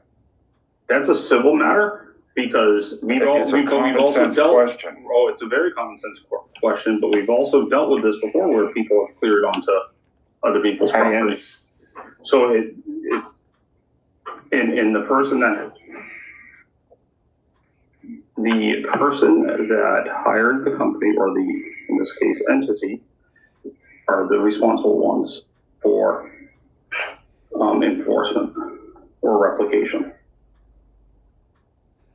So we're saying that the tree service, even though they've done lots of that stuff, and should know No, that kind of business? no. Jock Snaith hired them and I think ordered that's them a to separate cut these conversation, trees but down. I appreciate. Wally's would what have you're saying, no though, reason Sandra. to Thank you. believe that Thank he you. was being told to do We'll anything address it the wrong. same way I just did to Pat. Wally's Tree Service is not there to do an overview, to go to concert.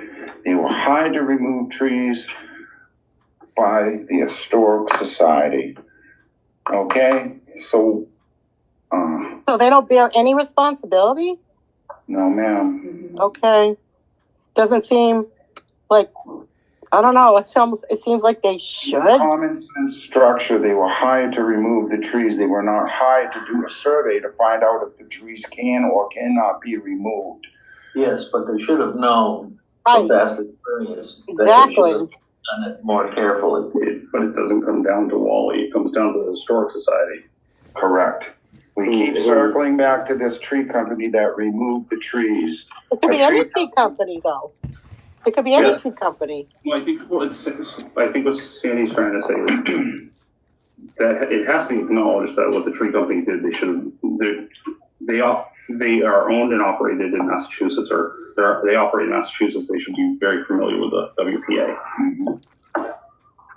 I understand. With Are that we said, trying to connect Wally's Tree no, we're not trying to Service connect the anything. trees? What we have to connect, well, not even connect, because we're not investigators, we're not the cops. The Historic Society hired them to clear a bunch of trees. They cleared trees that were not on their property as far as the scope of work. And now we have to back up we have to do the paperwork, and we have to deal with it that way, which is a pain in the butt. Yep. What's the nature of the paperwork? It's a retroactive, request for determination or notice of intent. We won't go under an RDA, or you wanna do an NOI? They can figure it out themselves. And that'll go through Colby. That's my opinion, but I don't only want to vote. Well, I don't have any. No ground was disturbed, no excavations or bills brought in. To me, it's more on the grounds of an RDA. And With restoration. The fact that they asked trees on neighboring property, H and B, that's like trespassing. That's not That's our not us, jurisdiction. but that's trespassing, yeah. That's not our jurisdiction. Yeah. But we can, Don't feel but we can, uncomfortable about how you just stated it, Mike. right, but we can Feel require uncomfortable. restoration You're plans. Spot on. Okay, well, as I said, I don't have the experience of how these things are mitigated, but by You will, granting though. them an RDA, I'm not granting them anything yet. or if we go that route, in a sense, it's probably twisted in my mind. In a sense, it's like, okay, we're backing up and almost pretending that we're granting you permission to do this. So in a way, we're saying it's okay that you did it, if you follow what I mean. But it's not okay. Mhm. No. Okay. No, sorry. But if that's what's usually done in this situation, I guess we might not have a choice. I don't know. I'm sorry, but I'm still stuck on the fact that I'm not picking on Wally's. It could be any tree cutting service. And I'm sure this is not going to be the last instance this happens. So maybe that's another conversation, but how can we prevent something like this from happening again, for it to go through the proper channels? Well, it wouldn't be Wally's that would do I'm it. acknowledging that, Sandy, and you're right, again, though, we gotta focus on what we came to discuss, and that's the cutting of trees within Right. Townsend. And really it is not, something we do every day, and it is not something that is encouraged, but filing a retroactive, RDA or notice of intent is the way to go on this. So that the state can issue their determination if need be, and then we can also require a restoration plan to replace the trees that Yes. were removed. Oh, So okay. So, That's my take. Again, I'm only on vote. So it comes down, it was a major screw up, and there's not much we can do about it. If it hadn't been done properly, maybe a few of the trees that were diseased, we might have given them permission to cut them down, but clearly we would have marked, or they would have marked the trees that were going to be cut down, and they wouldn't have been on neighboring property. Yeah, So it's it would just have a- only just- applied to their Yeah. property. Yeah, what's that? It would have only Oh, that's applied to right. their That's right. property. Yeah, Now, so it was a major screw up. What are you gonna do? Can't put the trees back. nobody can put something back. right. So, and that's not for H&V us will to have determine how much, to get a lawyer and the quantity. have a conversation to decide whether they're going to They're gonna have to sue hire someone to figure that out. Townsend and submit Historical a plan Society, I would think. and filing. I'd like to chime in at this point, because Yes, I sir. think we've listened to everybody on. Is there anything you wanted to add on to this, Pat? Are you pretty square with how you feel about this, Jimmy? How I feel. Yeah, but, when we have, how quickly, when did you get the complaint, Colby? How quickly did you go out there? You went out pretty quick. You were right out there. It was the day out. Okay. I was there the day of also, but that was just the tail end of Kobe, him filling in the truck, and it was done. So, if I could try and refocus what the Conservation Commission Well, can I has just, to decide on, is the regulations that were, not followed? violated and the permit that they would have fallen under. Liability for it is another question. That is not for the commission to speak about. No. And there's liability issues all over the place here. As far as the commission is concerned, I would say you have to consider that, these permits are by property. So if you so chose, you could require a permit for each individual property. We're looking at 6 properties here. I did not realize we were at 6 properties when I looked at it. I understood we were under Hold on, Historical Society. That was the only one we Right. were looking at. Jimmy, I get can I let Colby finish? You're going the right direction though. Yeah. I don't want him to lose his. And if you're thinking of remediation or from the Wetlands Protection Act, you can expect the the responsible person, I'm going to use that term, whoever is deemed responsible here, to replace the trees to its original condition. These are large trees. Is that stated in the Wetlands Protection Act? Yes. Don't call me, I would Okay. have to find the specific verbiage.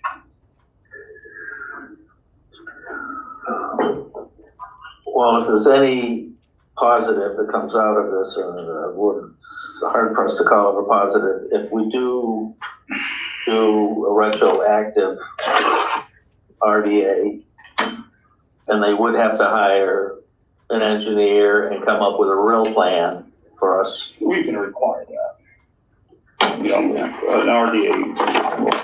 I would say that's the minimum we should require, but I don't know what else. We also to have the right to charge twice the fee for retroactive filings, because there's a lot of legwork involved in this. Oh, boy. If I could suggest, being a little bit,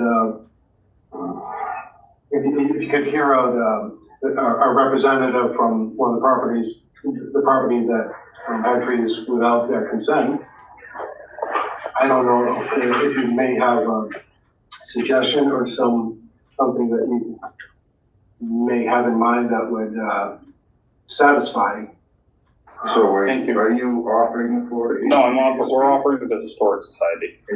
Historic Society? Okay. Are you talking to me or? I was talking to Izzy. Well, What I would like to see happen, I'm sorry? what I would like a restoration plan put in place. And definitely some sort of penalty to stop the hand and say, do not do this again. Given that we have history, it's been mentioned today, that it's happened twice now for the same person. So clearly, the message across is not going to come across if you don't just go countries. Help me with you just said. You may mention that Second, Josh the had same. been told not to cut trees, was it a year ago? 2 2 years ago. Yeah, when he cut that first tree at the power box. So there's the behavior part is the disrespect is really irksome. I gotta speak now. I'm not happy. We've been put in a slippery slope here as the commission. I understand there was mention of permits and if any trees are gonna be cut, the society needed to come forward with the permitting. Was this not known a while back? That if any trees were gonna be removed, there was necessary permitting that needed to be done. I just hear from her and the chair that Josh did have knowledge that he needed to take and get permitting to get cut any trees down I only need to get a verification, a yes or a no on this. I know John had that incident where he was trying to grab the arborvitae, and he was told he needed a permit for that. Did you know that those arborvitae were on ATV's property? Let's establish We need to that. go put a 6-foot fence around our property section there. I think the historical society will think that's lovely, because of course The that's, historic district commission. right. My You'd have to point go is that there. that would be an eyesore to the historic society's idea of what they're trying to create. However, if they continue to disrespect property boundaries, that will bring the behavior and some more. I'm just trying to establish, if we have prior knowledge that if any trees needed to be removed with the historic society or. Doesn't matter who it is. They needed permitting. I'm getting the impression it was known and that it was disregarded, and now it's on our lap, and I just don't, this is really frustrating now. We're in the middle of this, and there was a lot of trees that can't be replaced. Nobody asked for permission to remove them when they knew it. That's what's fault. That's where my frustration comes in. I don't know what degree, I mean, Jock knew that tree was on HB. I don't know to what degree he needed. But I didn't stop I him. can't really speak for Jock. But I didn't stop him because the tree was on HV, because I had no idea. I stopped him because it was close to the I didn't waterway. even know. He didn't notify us at all. But I had stopped him because it was close to the waterway. Right. So it was, so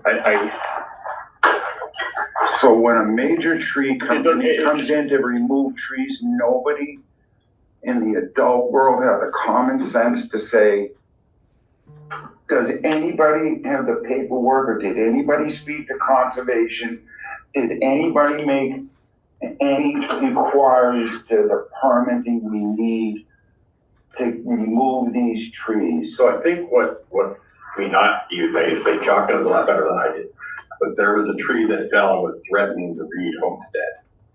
And I understand that. We can sit here and say, let for public safety, we would have taken these trees. For the sake of that, it's creating too much shade and a molding factor is coming onto the building. I understand that. as far as the reason I We didn't can mention go all Jock over. was I thought that the only tree we taken down was threatening tree. It doesn't matter, even if it's a threatening tree, you're supposed to get approval, even if it's administrative. I'm not an expert on that, so. In honor of Really? You've done enough of this. I agree. I mean, I agree, but to be honest with you, I wasn't involved much with the tree. It just happened. And all I did was get a check bill, so.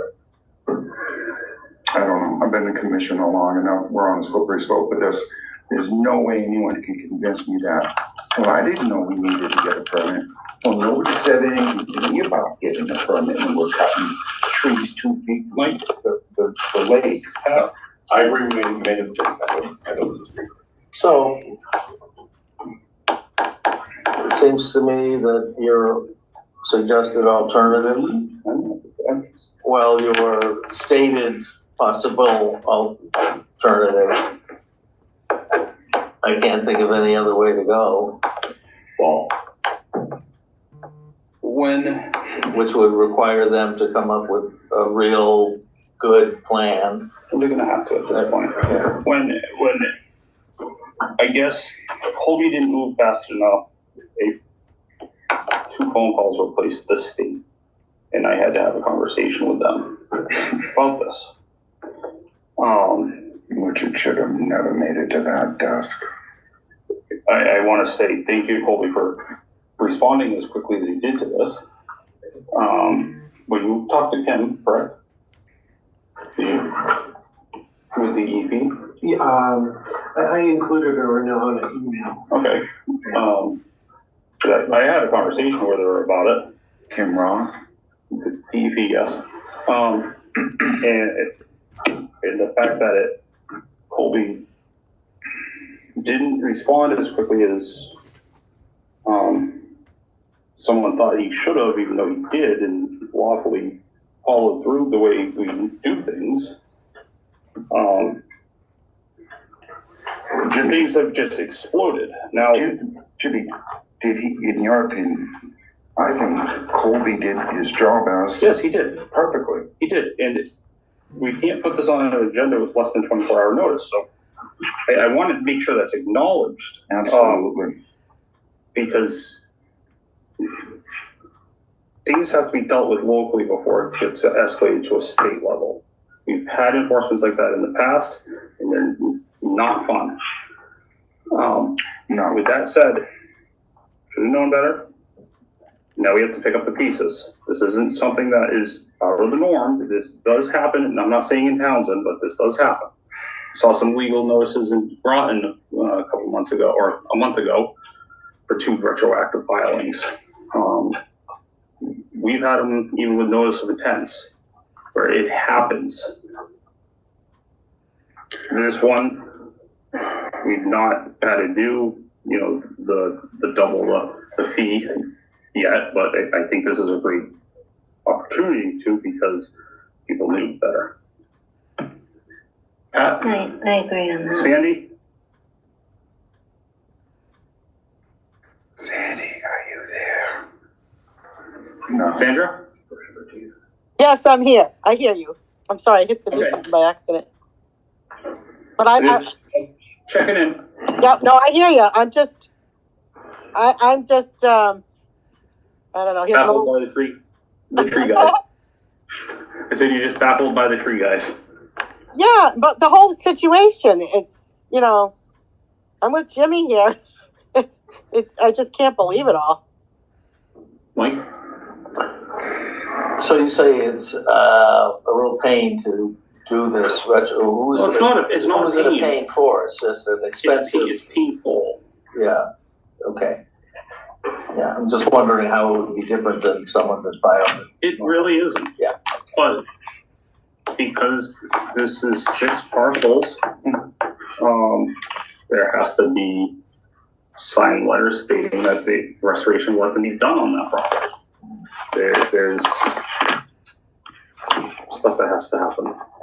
Yep. I agree. And then, we have in a butter or a parcel owner that is less than fees, which is understandable, that they are gonna, we have to give them the opportunity to speak, to their thoughts on restoration also. But it's also 10 of 9. Oh my gosh. Oh, So, I've had all of probably 6 hours of sleep in the last 4 nights. I'd like to table this to the next meeting. So at this point in time, we're gonna table this? We can't do anything now. There's 2 feet of snow out there. I understand.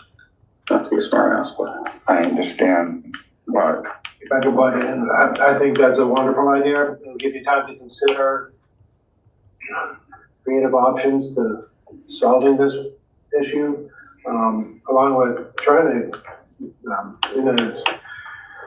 idea of being neighborly too, and keeping good neighbors, we can think about what the solution is here. and I'd recommend you guys find someone to handle this. We're obviously not requiring it, but you're gonna need to come up with something. Which is gonna be difficult to do for the next 2 months or a month and a half because of the weather. So we're gonna circle around on this again.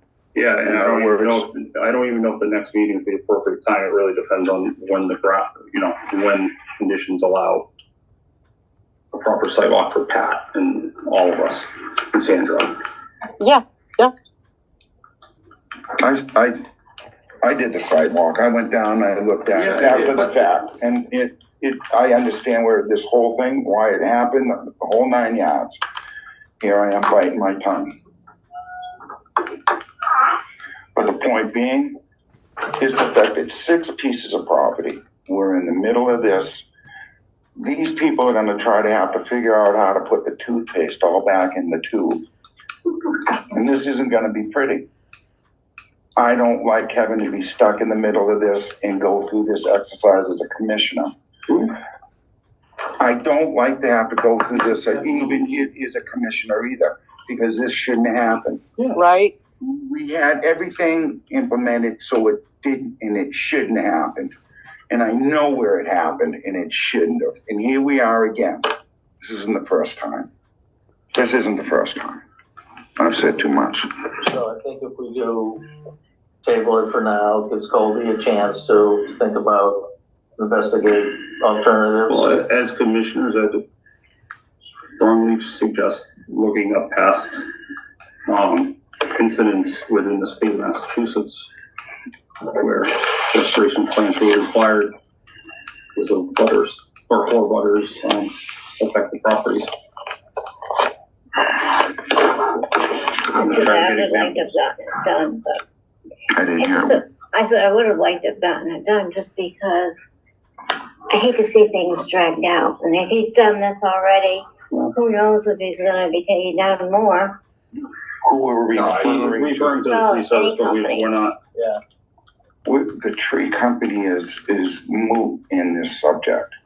But it's It's something. it's a couple layers up above which enacted this and put us in this spot.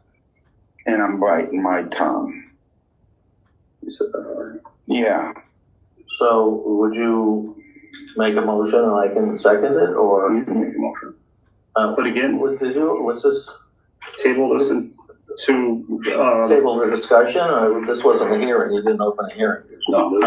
So we just table the discussion regarding the wetlands. Protection Act, Townsend, wetland.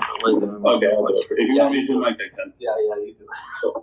So the big question is until when? Because if we can't get out there and look at it and, Until, Well, we've seen pictures, why do we have to go out and look to Because see it the doesn't- trees going? Is it better in person to see the impact? Is that maybe what it is? yeah, well, it's encouraged that we see it in person. We can't just go by pictures.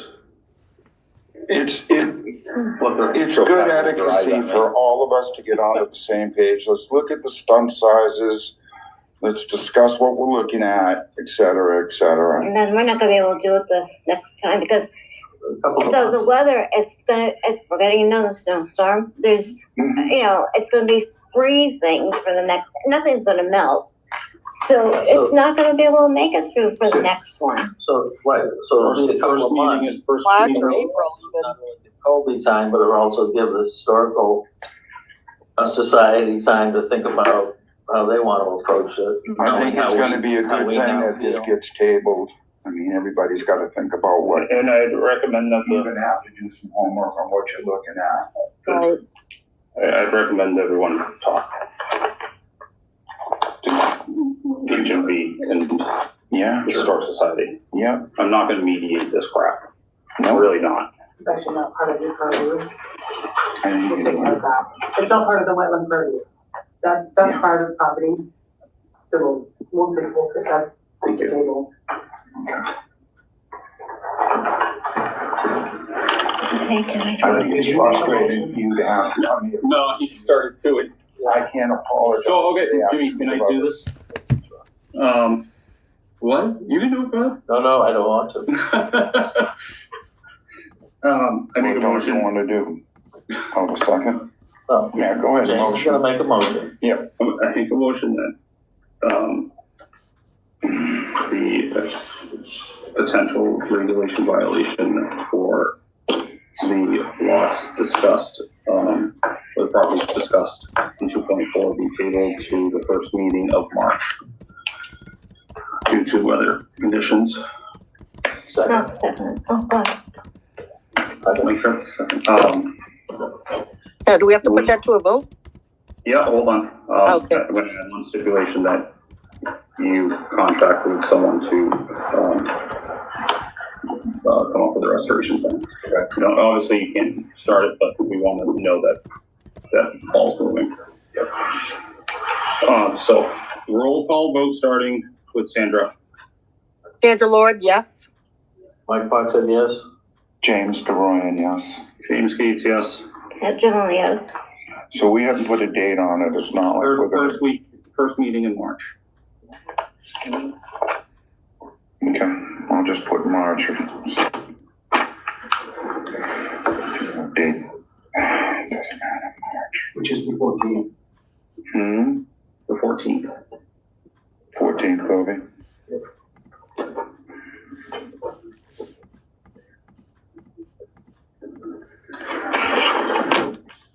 Thank you for your patience. I don't think we looked, say, we looked. Okay, we're gonna move on. I'll be back in March. Thank you. 2.5. Green Wheeler Road, I'm stepping out and abstaining from this one as well.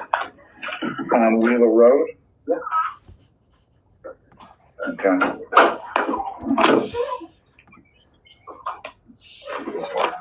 All right. I'll, open this up. 3 Wheeler Road parcel 494-9-0. We're looking at a potential Wetland Protection Act. Sure.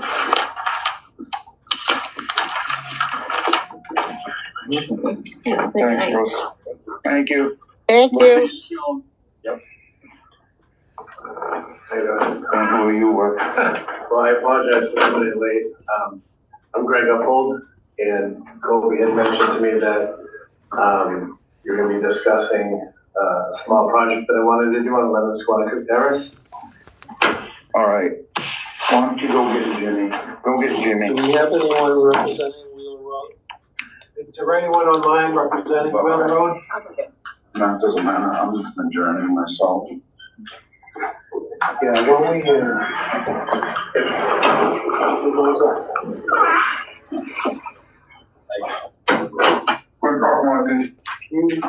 again, is anyone there representing 3 Wheeler Road? Just procedurally, took the agenda, the schedule of the agenda around so that we can do you first. Is that what they're thinking? Yeah, Okay. I think so. If tonight's not good night, I'm pretty easy No, going. yours is quick. Yeah, so James can come back to this.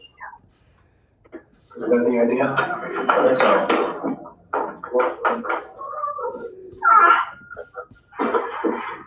Guys, can we have a discussion out there?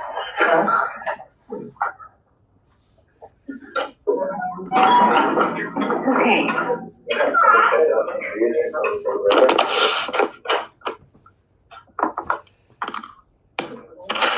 Is the meeting still in session? Oh, yeah, it is. We just had to take a 5-minute break there. Okay, I'll pause the tape. Okay. Recording stopped. He just paused it, so, Do you know where Jim lives? oh, he left. Yeah, I don't think he's coming back tonight. No, he left. I think he's very upset. 3. What? How many commissioners do we have now? We have 4. We can just let them know when we're ready. Wait, we're not online yet. Just let, 3.1 is 11 Squanicook Terrace. we gotta let him know online first. Oh. He stopped us. Stop the recording. Yeah. We need to continue that to the next. Recording in progress. Okay, I just started rolling the tape again, so go ahead. Thank you. Thank you. Just confused what happened with 3 Wheeler at the end there. We just had a commissioner just walk out. You had recused yourself. You're still, I just said we're talking 3.1. exactly to continue to the next. He's restarted it. He's gonna No, he's asking what happened with 2.5. Is it? Jimmy never really We didn't, opened a hearing. no, we didn't do anything. No, I think maybe you should recuse yourself for another half a minute and then continue it to the next meeting because there's only gonna be 2 of you. We just have to talk about it. Does that make sense? If I could. Well, there's 3 of them. Oh, sorry. Sorry, Sandra, I forgot about you. that's okay. There's 6 of us total. I plan on coming in person from now on. This is like a Boy. one-off More thing. easier. Yeah, yeah. It's the solution here, because you do have a quorum still, even though someone walked out.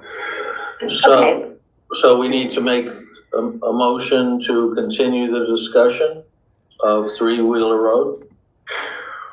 You don't have to if you have a quorum, which you do have. You can make a motion though, because there's no one here representing the three-wheeler or to talk about Oh, it, I see. to continue it to the next meeting, or you can talk about it now, or you can talk about it after this gentleman's. I think we'll continue to the next meeting. Okay. So, You yeah, have the three options though. Continue to the next meeting because no one's here to talk about it. right?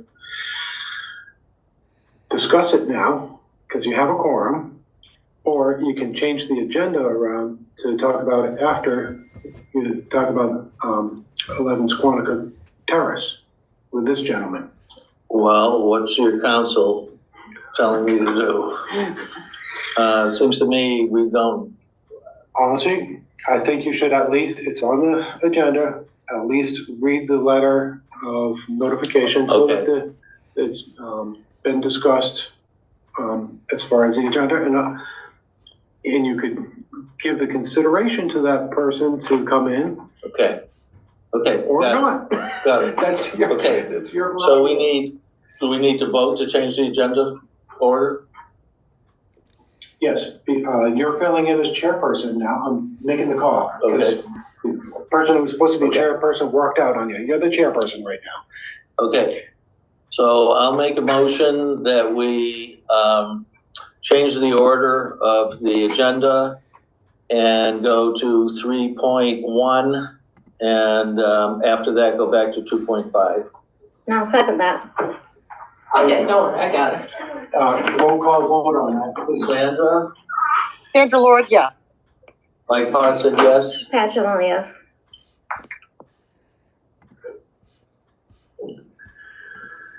But there's only, we don't have a quorum. Yeah, we do. 1, 2, 3? Yeah. That's okay. Even though two people, I'm gonna call it recusing themselves, Okay. whatever that was. Because Kevin has taken a leave of absence, that makes 5 voting members right now. Oh, okay, right. Okay.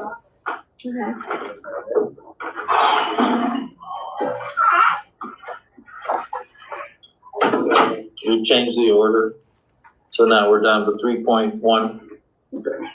I don't know why we're changing the order, it's just table it. Because this person is here to discuss. Yeah, I know, I understand that. Okay.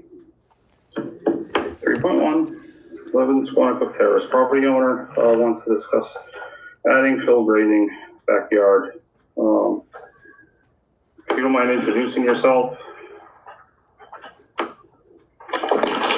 These pictures. My name is Greg Uphold. I'm the owner of 11 Squanicook Terrace in Townsend. And I was, my parents used to own the house a long time ago, and we live there now. They passed away. So they had the septic done. I think it was some sort of like they didn't pay for the septic, but somebody they had come in and done the septic. I think it was like the town and maybe whoever. So when they just did the bare minimum, put the septic in, and the backyard is kind of like, lumpy, let's say. So I just wanted to bring in some fill and use, the material that was there also, just to try to not level, but just plane it out. So like when you mow and kids are playing soccer or whatever it may be, there's not just, lumpy, that was it. And I had Chris Overton come and take a look at it. And he had mentioned, same thing, he's like, make sure you go down and get permits if we need them, or I don't want to do anything beforehand. So I'm trying to take some pictures and do something I can show you. Oh, yes. It's only on, may I push the table? Oh, yeah. Oh, no. So it's, I gave them the other ones. okay. So, It's just here. yeah. So it's actually, we have a the 6-foot cattle fence that you put into the ground here, because we have 2 dogs, that'd be the spacing they got. But it's just this side of the yard right here. the side I wouldn't be touching, even though the pictures it was showing over here. So it's actually just gonna be this side right here.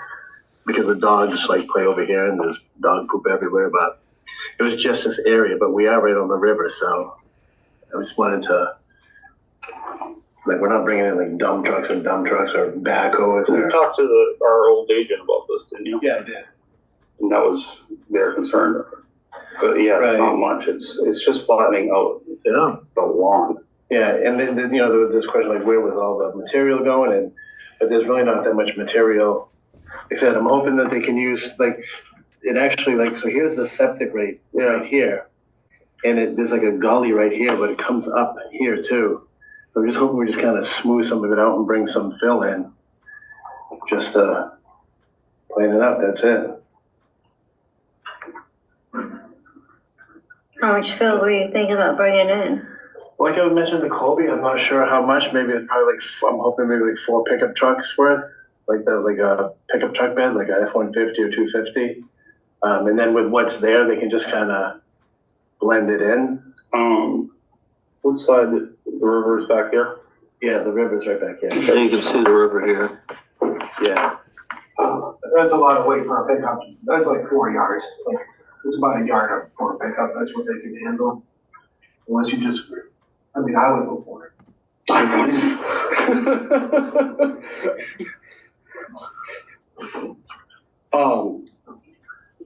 So the right way to approach this I would just file an RDA. You can fill it out yourself, you know. And then that will allow us to issue the order of conditions to say, you know, you need a silt fence and. Yeah, Chris mentioned the same thing too. I don't think it's not much more than that, but Right. I don't know what everyone else. No, that sounds right. So it seems like there's a house that goes down a little bit and then it goes up and. No, I only can see a little bit of it. Right. So you Like a just sort of split fill screen. a little Yeah, bit. not even that high, just so it's like the No, yeah, wait a minute, I can't see it all now. I'm sorry. Oh. I'm trying to see what James is holding up and I, Yeah, no, it's the owl. It's an area in a backyard, but we'll have the pictures. But I've had some stumps grinded down too. I came in and got the, permitting for that too. They were just like, we had a fence, a chain link fence that was there. Yeah, I'd like to see this kind of thing promoted, for people to come in and discuss their little. Yeah, no, that's what we've tried to do that for the, I think, but, honestly, it just got blown out of proportion by a handful of people though. can I suggest doing administrative approval for this? Save the homeowners some money. That's my suggestion. Colby, can you repeat what you said? I heard you say I'm suggesting the homeowners some money. administrative approval. Wait a minute, you're both talking. I'm sorry, Colby. Go ahead. Now, I was suggesting an administrative approval, and I don't mean to step on the commission's toes, but, it's a big step up in money from administrative approval to the RDA. Colby, what's an administrative approval? Who's that? So that is for very small projects. I think this falls in that category, but again, I'm the administrative person. Okay. I don't mean to show you up, just a suggestion. So we, in the past, I haven't done them very much, but, someone else had, 2 dying trees in their backyard, and that became an administrative approval. And they got out on the edge of the riverfront area. And that again, those trees that the previous owner had were endangering some property and fence. And I'd like to see like people come in and just double check and make sure that, they are aware of the wetland that they live near and that they are involved in getting the right permits and protecting it, so. Is that something we'd have to vote on for these little projects per se? Like to give like, So- to have to do it? So you have given me some leeway, the commission has given me a bit of leeway here to authorize small projects. If I think that, they should be heard by, the commission, I certainly, err on the, side of caution. Okay, So, and in this one, I wanted you to hear this one because it's right on in Squanicook Terrace there where there have been some issues with the water quality, tests have been done there and it's right on the river. right. Okay, thank you, Colby, for explaining it. I appreciate Yeah. that.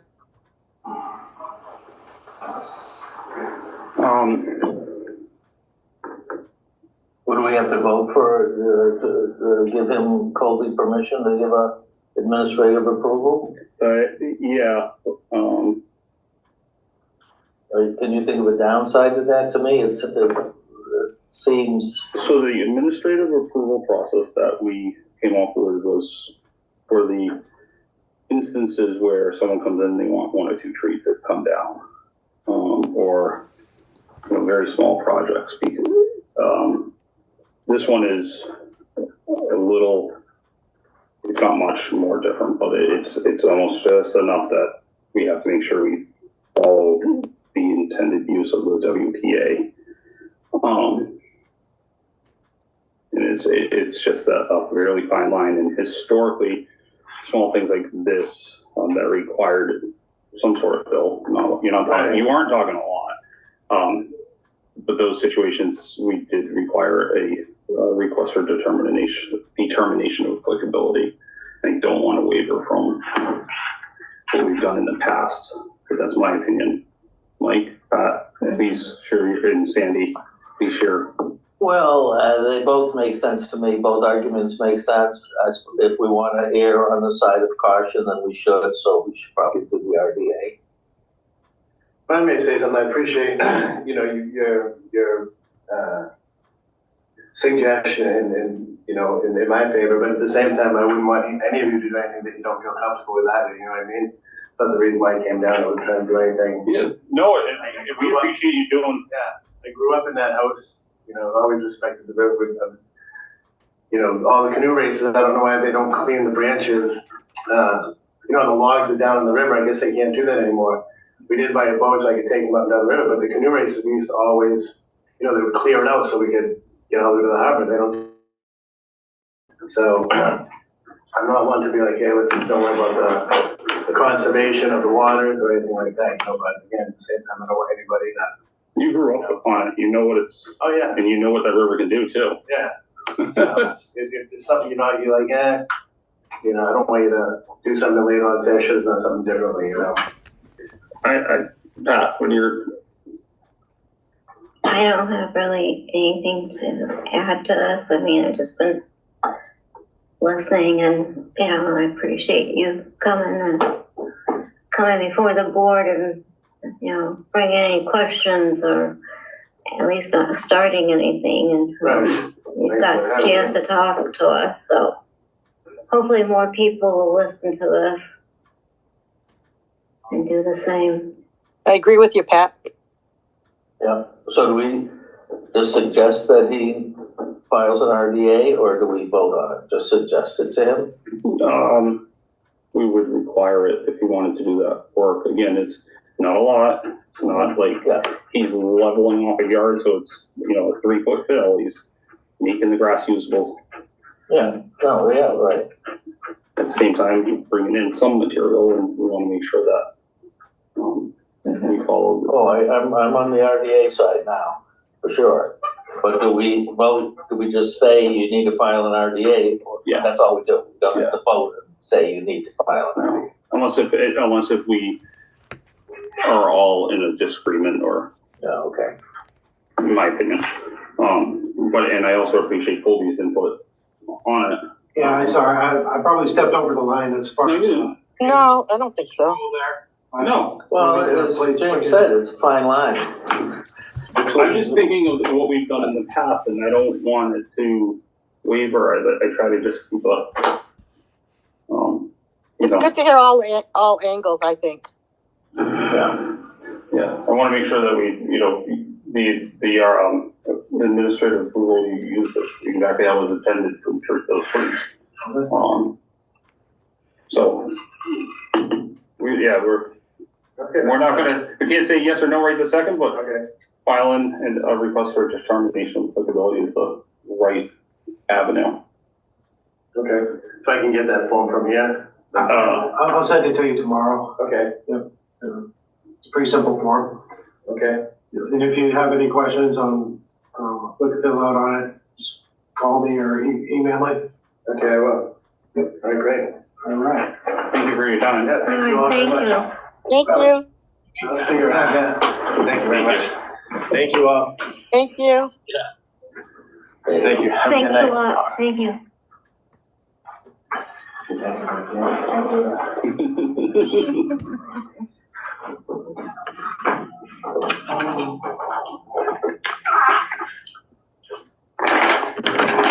Okay, I did want to clarify something. With a 6-member board, 4 would be formed. Because half is 3, we need one more. Just FYI. Yeah, but so we, on a leave of absence, does that remove them from the voting seat? That doesn't change the quorum. Thank you. But in regards, That's just an FYI. in regards to 2.5, I'm not Oh, I know, involved in that. I was just so. informing Colby for how to proceed with them. So that's all I wanted to, just so you know, Okay, that's all. well, I didn't really think it was an issue. No, I just wanted to make sure you guys were following them. Thank you. We appreciate it. It's always a question, what is quorum stuff? All right, I thought I had considered this and asked for a letter of resignation. For what? What are we talking, where are we going right now? Don't worry about it. I'll follow up tomorrow. I'll follow up tomorrow with the quorum numbers and issue. Don't worry. It's okay, James. What? It's okay. You can continue. 3.2 Mass Trails Grant. Potential grants available for trail projects in collaboration with the Massachusetts Regional Planning Commission for inventory and trail planning project.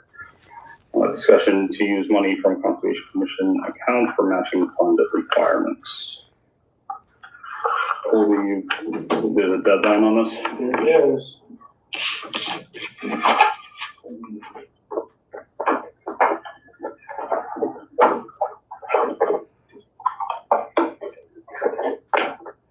Oh, boy.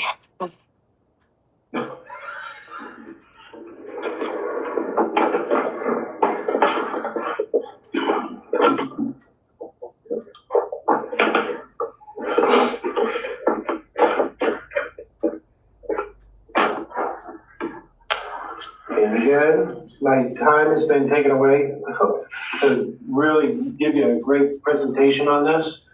But the Massachusetts Regional Planning Commission asked us, Can I interrupt? You can ask them to come and present. yeah, and I should have, You don't need, let them come to us. yeah. But you can give us the elevator pitch. Well, the MRPC is, they're submitting a grant application for,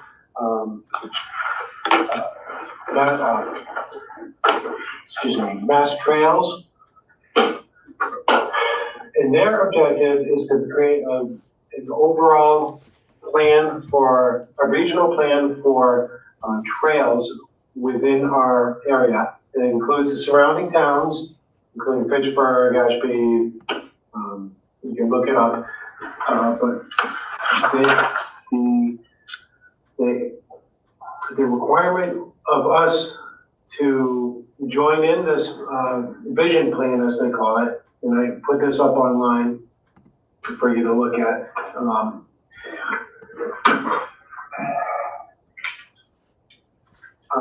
The requirement of the Townsend is that a matching fund of $1,000, and the outcome of that is just like this. This is an example here, the Fitchburg Visions Trail Plan. And what it does is it inventories all the trails in town, as well as, it creates a plan and an objective for those, properties. And then it goes into the interconnectivity of all of the trails, not only on Conservation Commission land, but to include state properties, land trusts, and other open space. Now, I'm gonna cruise through this a little bit because it's lengthy. I wanna come up with one document.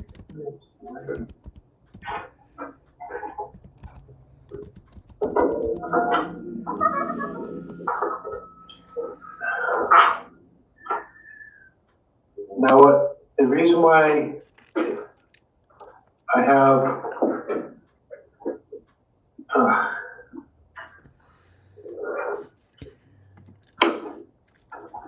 the reason why I have this one in particular on the agenda is because the deadline is February 1st. We're not gonna meet before then. And it would be up to you to, vote on whether or not we could use our money for it. Now, we do have accounts with money in it. I'm sorry, there's one thing I'm looking for. I don't know, it's like 100 pages of stuff here. It's trail inventory with descriptions. Yes, that's exactly what I'm looking for.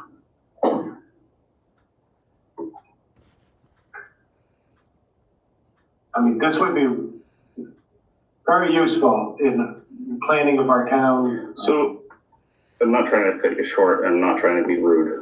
I'm really not, I'm sorry if it comes off as.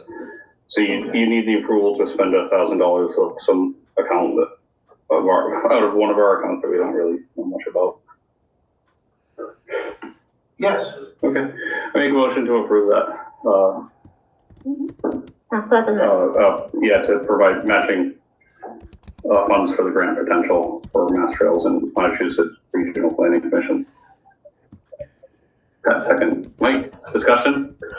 Nope. Was that cumbersome? I'm sorry. Just fine. Okay, so I'm gonna roll call vote starting with Sandra. Unless if Sandra has something to say, I'm sorry, I didn't mean to. Oh, no, that's okay. I just wish we had more time to discuss. I just feel this is kind of rushed, but we're gonna miss the deadline. I mean, I don't know what to say. I just feel kind of conflicted here. I would have loved to see another, like you said, have them come in and do an additional presentation too, but we don't have that luxury, right? No, and that is almost typical. Really? Of all of these. Yep. Plenty of times I see stuff come through email and it's like, apply now for this grant. And it's a week away. And you know, that's largely on me. No, that's me. This was not planned to have such a you don't want to use that word. I'll say it, I don't care. But with everything else that's gone on over the last couple of weeks, I've just been over the limit with work hours and no time to apply to this. And after this, I'm gonna bring another one up, so. Tonight? Yep.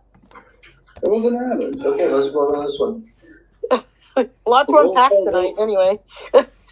Roll call vote starting with Sandra. Can you start with somebody else? No, because you're on. Oh, I'm sorry. Oh boy. Sandra Lord. I know there's no right or wrong answer. I just conflicted and I don't want to abstain, you know?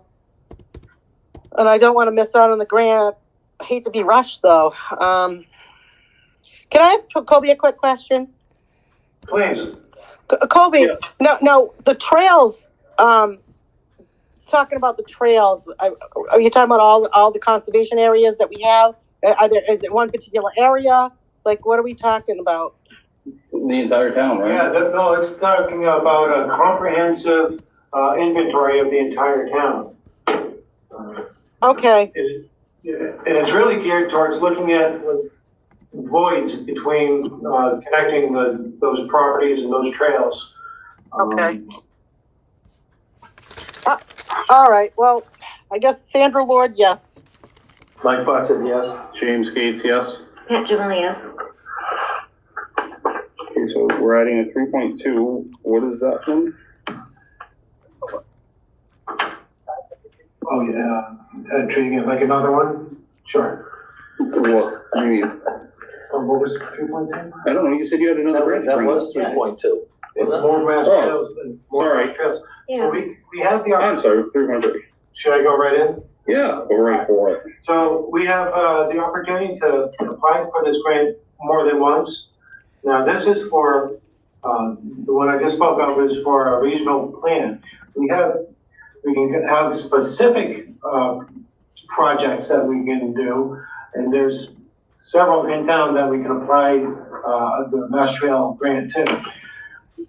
And the first one that comes to my mind, would be to apply for either the old Meeting House Road connection, which is still town property that runs up through, In between the rail trail from the old bridge. well, that's gonna be more difficult. That's gonna be how to use separate other, I wasn't listening enough to really. but that's a much more complex one.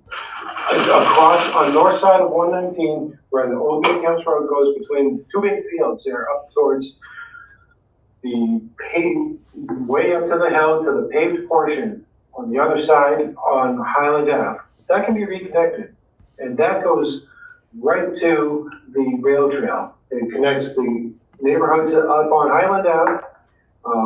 Oh, so right through where we're doing our cutting, our forestry? Yes, the alternative is to have a nature trail that basically starts at the same point of Old Meeting House Road at 119 and goes through where our cut area is and up to the end of the Meeting House Road where the parking area is at the top of the hill. Those are the two projects I stick out in my mind. I know you haven't had any time to think about this or come up with other alternative ideas. Same deadline? Same deadline. Same match? That one, yeah, Actually, gonna bring it up. and that one's, because it's through Old Meeting House Park, we could, and I'm just guessing, but I think the answer is gonna be, so we use Old Meeting House Park funds. Correct. And I can bring those funds up, to show you where we can pull the money from. How much is I it? believe it's 20%, match, up to $2,000.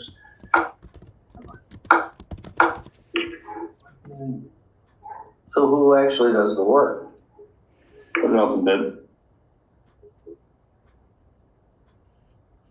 Or you could just let Ronnie do it. Ronnie? Yeah, the guy we gave the permit to build the mountain bike track and Old Meeting House. Okay. You know about that, right? Because someone making a mountain bike track up there that we gave a permit to do. With the okay to do it. Well, I know that Veronica Kell sometimes is referred to as Ronnie, and I didn't see her. No, Ronnie Spears.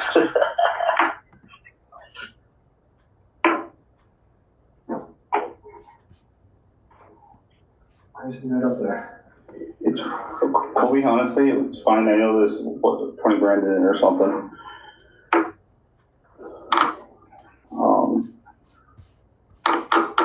Thoughts? I know kind of pressure on, but it's 9:30. Yeah. There's a record keeper right there. The record books. For us. Well, what's your thoughts? I mean, does it seem like a good idea to create these? I think it'd be great to have a connection from the rail trail up the Old Meeting House Road or in Highland. They all connect. Yeah, and I do as well. Sandra, you still awake? Still with us? It's hard when you're home. Oh. Yeah, I'm here. Sorry. It's okay.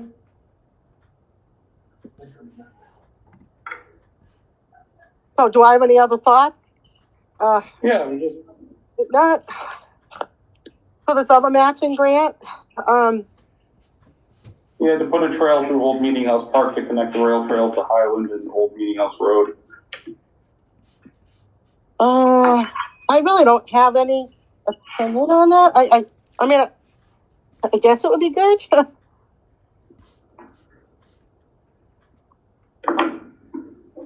I don't have anything against it. I mean,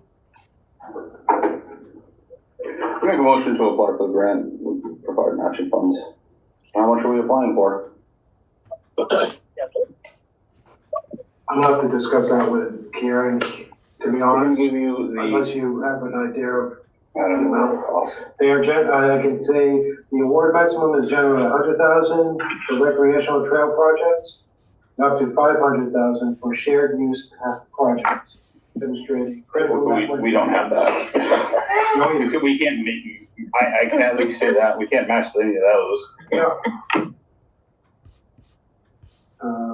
And this is just the application. It doesn't mean that we are beholden to it. How much is the But application? I need authorization to submit an application. Does that make sense? Yeah, you have, a motion to, yeah, but you need a value, you need a number to put to it. Correct. So, And, I mean, not knowing anything about the project or having collected any estimates, that's why I would have to speak, or it'd be a guess. what's the threshold to bid of It's this for- project? What? 50? For a recreational trail project, No, no, no. 100 grand. No, I'm at threshold to do the formal bid process and then go through all that. I believe 50, don't, you might call me out on it when I'm wrong, but I said 50. So, It depends on the type of project and. right. I would say, I think if you apply for 20 grand, you can get, even if you get, you know, yeah, 20 grand will get good something. You can always get volunteers, so. Yeah, volunteers, I mean, I'm that guy. So we're 20 grand, we're applying for a grant of 20 grand. Yeah, then we have to match 20%. Now, this is- 20%. I'm sorry. I'm just throwing numbers out there. I'm just trying to get this moving because. Yeah, so 4,000. Yeah. Are you talking about for extending the, from Meeting House to, the rail trail? Yeah, it's just a walking path really, because at 3 feet wide, we're exempt from having to permit ourselves. Yeah, no more than 50. I do worry about the cost. I mean, I'm thinking about it now. I don't know. I can show you where it would come from. Money. Or Maybe high likelihood where it would. they come from that, the work's being done on that property, and that was the intent of that. Yeah. Of the Meeting House Park Fund.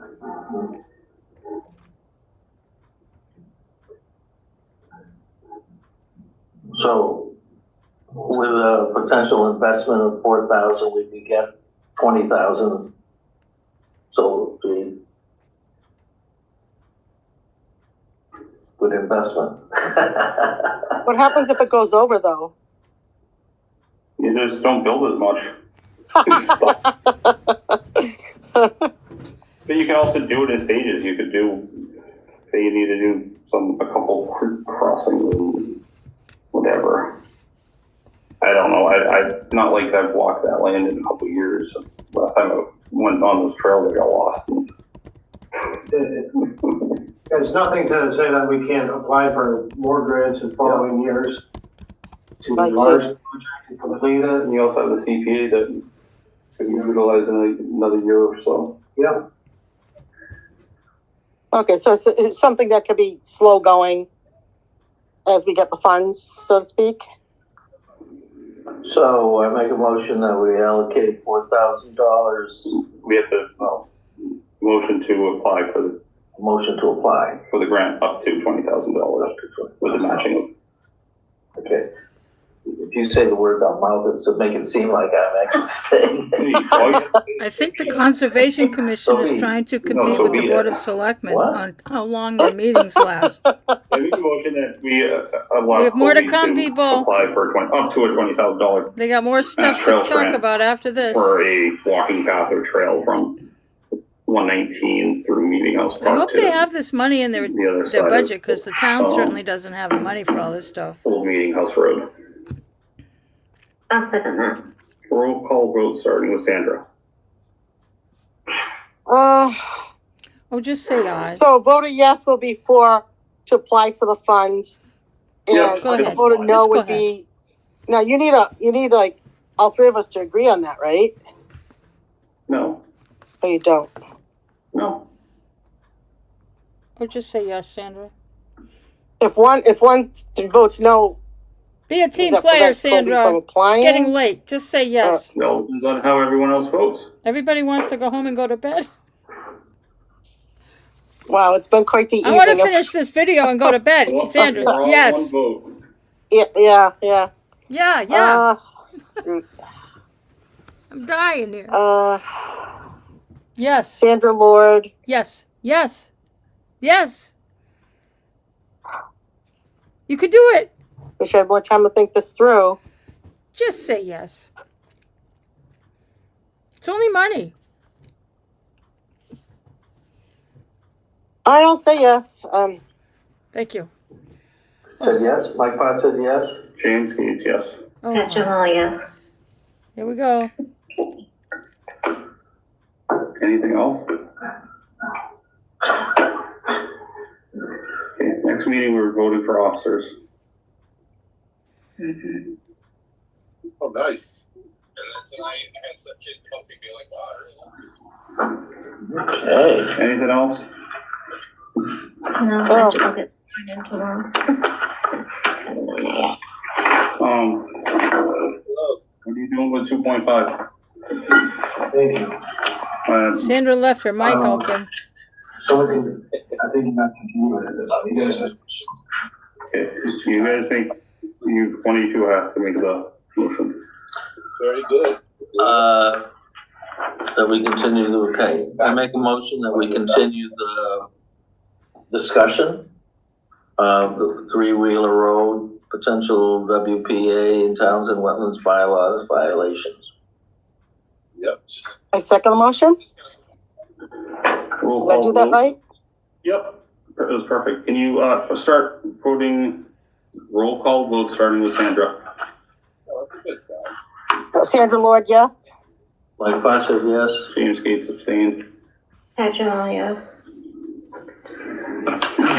Next meeting is February 11th, 2026.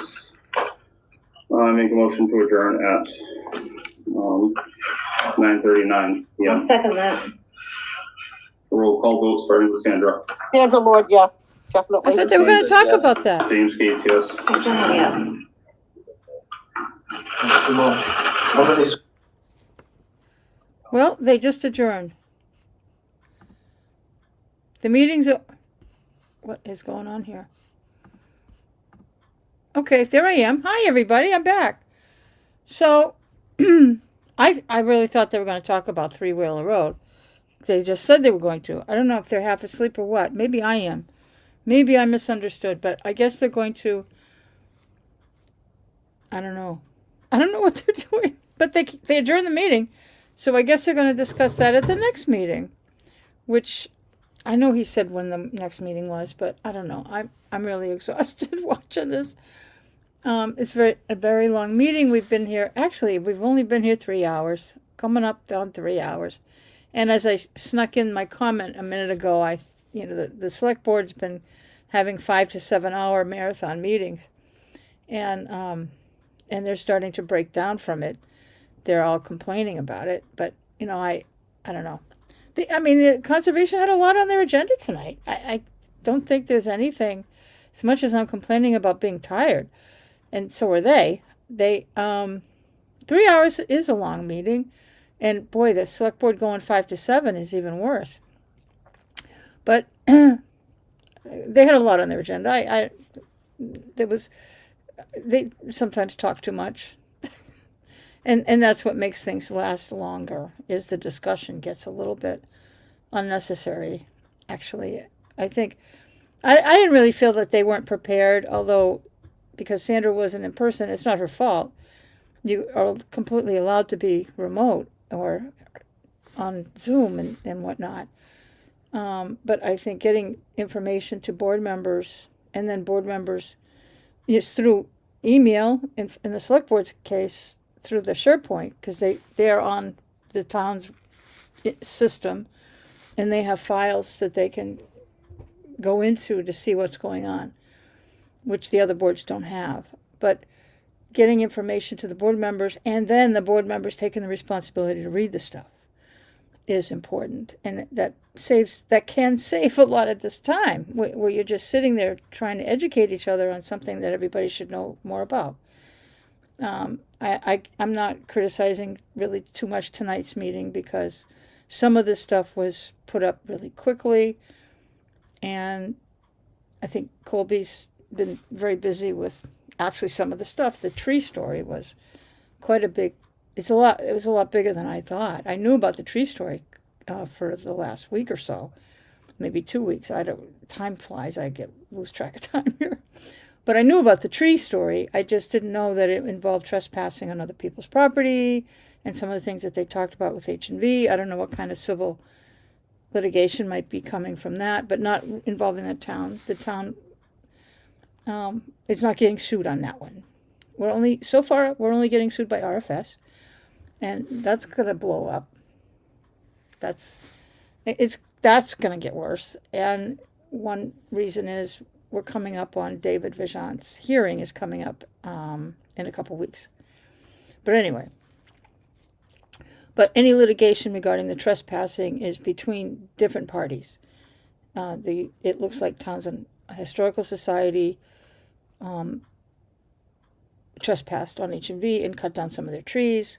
H&V is not happy because of why they own the property. It's about protecting the dam, and it gets really dicey that the conservation issues are probably really critical for the mission of H&V. So I don't know what kind of civil litigation might be coming out of that. Maybe none. I don't know. It depends.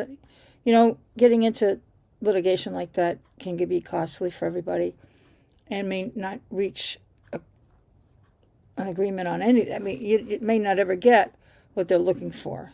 So I don't know. But I know that woman from H&B was pretty pissed. I don't blame her. And the Conservation Commission really can't do much with that issue. So if we hear about it, we probably won't hear about it through conservation. We'll hear about it around town. I don't know. We'll find out. Depends on, what THS publicly lets out. I don't know. We'll find out. I mean, I'm a member of the THS. I'm not on their executive board, so I don't know what goes on in between. But there may be more information will leak out. Who knows? H&V, of course, is not part of our usual day-to-day operations here in Townsend, so who knows what will happen. And I'm talking too much on that one issue, but that's a much bigger issue than I thought it was going to be. It's going to be continued further at the next meeting to decide on how they're going to go about it further. The Three-Wheeler Road, in case you didn't know, they never mentioned his name, but that's Gary Shepard's operation up there with his poultry processing plant. And Gary did as usual. When he's ordered to go to board meetings, when they're going to talk about him, he just doesn't show up. And that's how he handles things until they shut him down. And so they didn't like Groton did. That's the only way you get Gary to a meeting is tell him you're going to take legal action against him. And he doesn't think anything will happen to him in Townsend. Well, he's learning that people are doing things. So I'm not going to go too deep into that, but that three-wheeler road problem is Gary Shepherd completely. He probably won't show up at the next meeting either. Nope, I don't think he will. So, and I don't think anybody will show up representing him either. That's my opinion. That's my guess. If I were going to gamble, that's what I'd say. But we'll find out. Yeah, so there's a lot going on around town. I'm looking into a few things. So I'll have some I know that I just know I'm going to have interesting things. We're getting closer to, we have a special town meeting coming up on February 25th. The warrant isn't out. I hear little rumors about what's on there, but I haven't seen anything concrete, documented.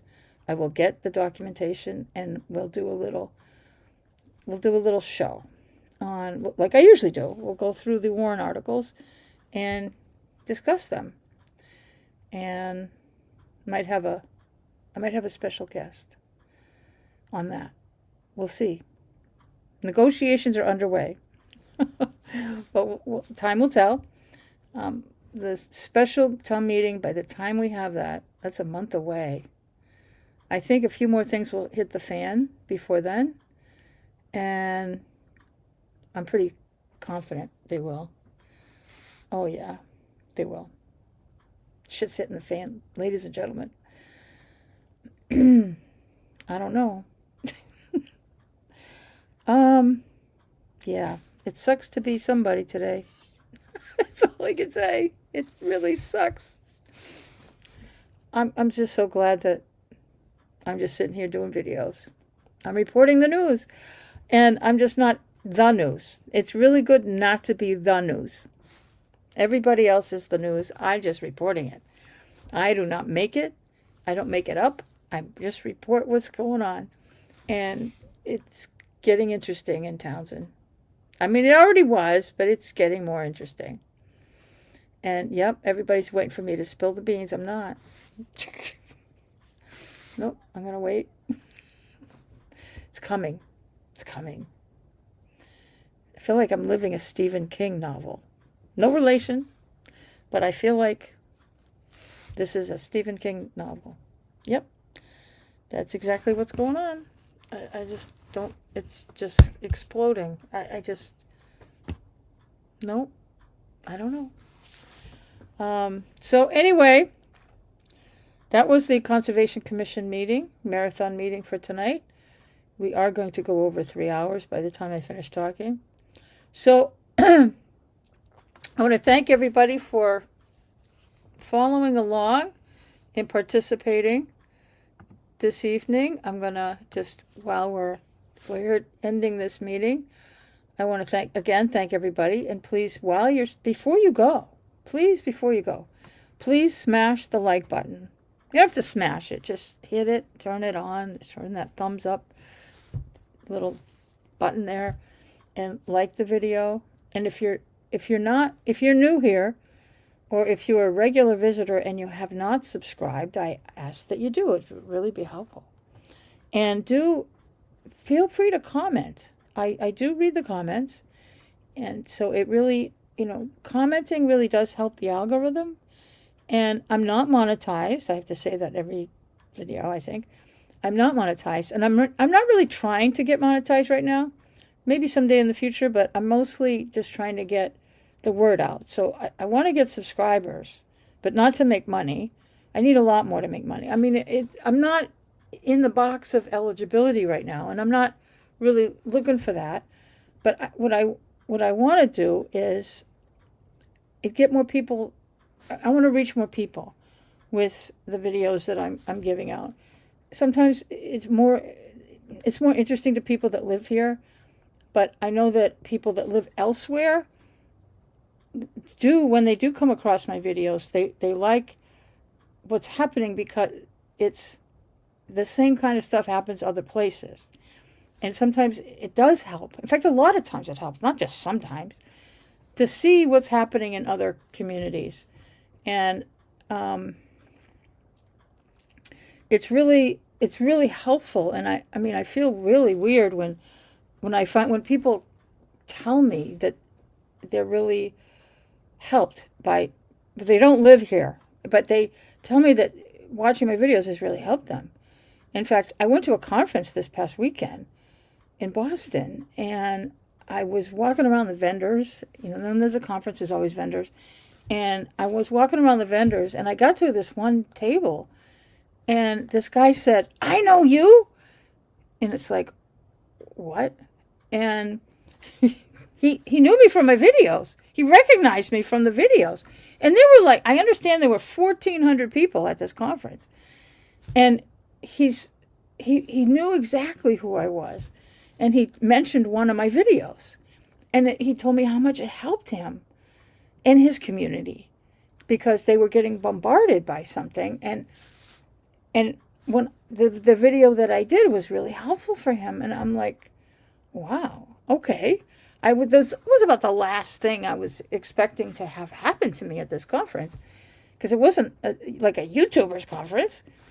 It was something else. And I just, okay, thank you for letting me know.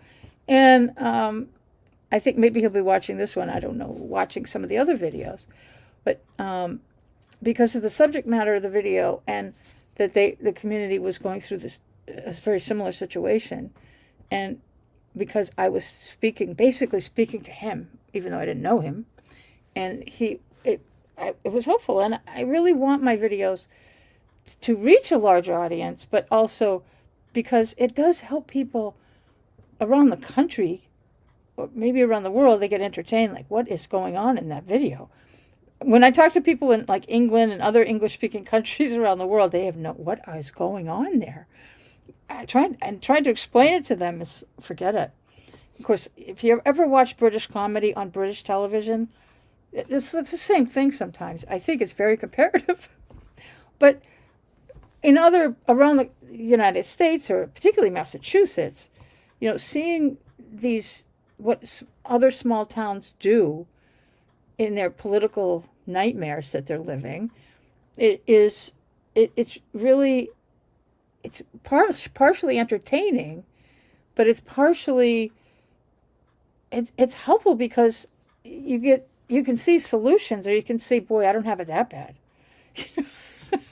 And I sometimes come across other YouTubers who are doing videos like I am, in covering small town board meetings and things like that. I know there's somebody that does come back, that is subscribed to my channel. I'm subscribed to hers. And so sometimes we see each other videos. I see her pop into the live chat sometimes, or live chat. And so, it reminds me, I got to go back and find her videos again, because she does interviews, and which I haven't really done too much of. I don't think I've done any of that. But I want to. I would like to get into some of that. But it can get dicey, because people are so bizarre here in Townsend. I don't know. It's challenging. I got to limit who I interview, especially if it's on live. You never know. But yeah, I mean, getting the word out, and getting more subscribers, getting people to see what's going on, and I think it helps everybody to see what's happening in different parts of Massachusetts and parts of the country. And I'm babbling, aren't I? But anyway, so if you're watching my videos, feel free to comment, and also, because that helps. And then sometimes I comment back. I'll at least, maybe I might like some of them, not all of them. Sometimes I don't understand what somebody said, and so I'm like, I don't know whether I should like that or not. Sometimes they're confusing, especially when people spell things weird. I'm like, I have no idea what that means. But most of you guys are good. I understand your comments, but every once in a while I have no idea, so I'm afraid to like it. But anyway, so if we have a dialogue going, that helps the algorithm. And you can also share. There's a share button, so you can send it if you have a Facebook group that you want to send this to, or if you want to share it with, I don't know, I can't even think, different social media things. Which reminds me, we are live streaming on YouTube and Twitter. I still call it Twitter. It's X, but we're also live streaming on X. I have no idea how many people are watching on X. I'm going to go back. I haven't gone on to Twitter tonight to see what's happening. Because I do it through through StreamYard, a different software program. But I'm going to go, after this, when I'm done, I'll probably go onto Twitter and see how many people were watching. I just can't. Yeah. Sometimes this is not necessarily normal Twitter material. Twitter is a lot more, makes Facebook look like child's play. But most people are not on Twitter to watch these kind of videos, but welcome if you're from Twitter. I'll take everybody, and come on over to YouTube too, because that's where my videos live, is on YouTube. So, all right. So thank you, everybody. I see a lot of people are starting to bail because you're tired like I am. People coming and going. Well, okay. Hi again. All right. So I'm getting ready to call it a night. We're over 3 hours, which I know that's short for some people, but I've had a very long day, and you may have too. So, all right, thank you so much for watching this video tonight and any of my videos, and I do hope to see you on the next one. Hopefully, I'll get another one done soon. I have to look at what's happening around here, see what I owe you for videos, and see what I need to give you an update on. I have to think about that. All right. And I'm going to call it a night. So good night. Thank you so much for being here. I really appreciate you. All right. Have a good night.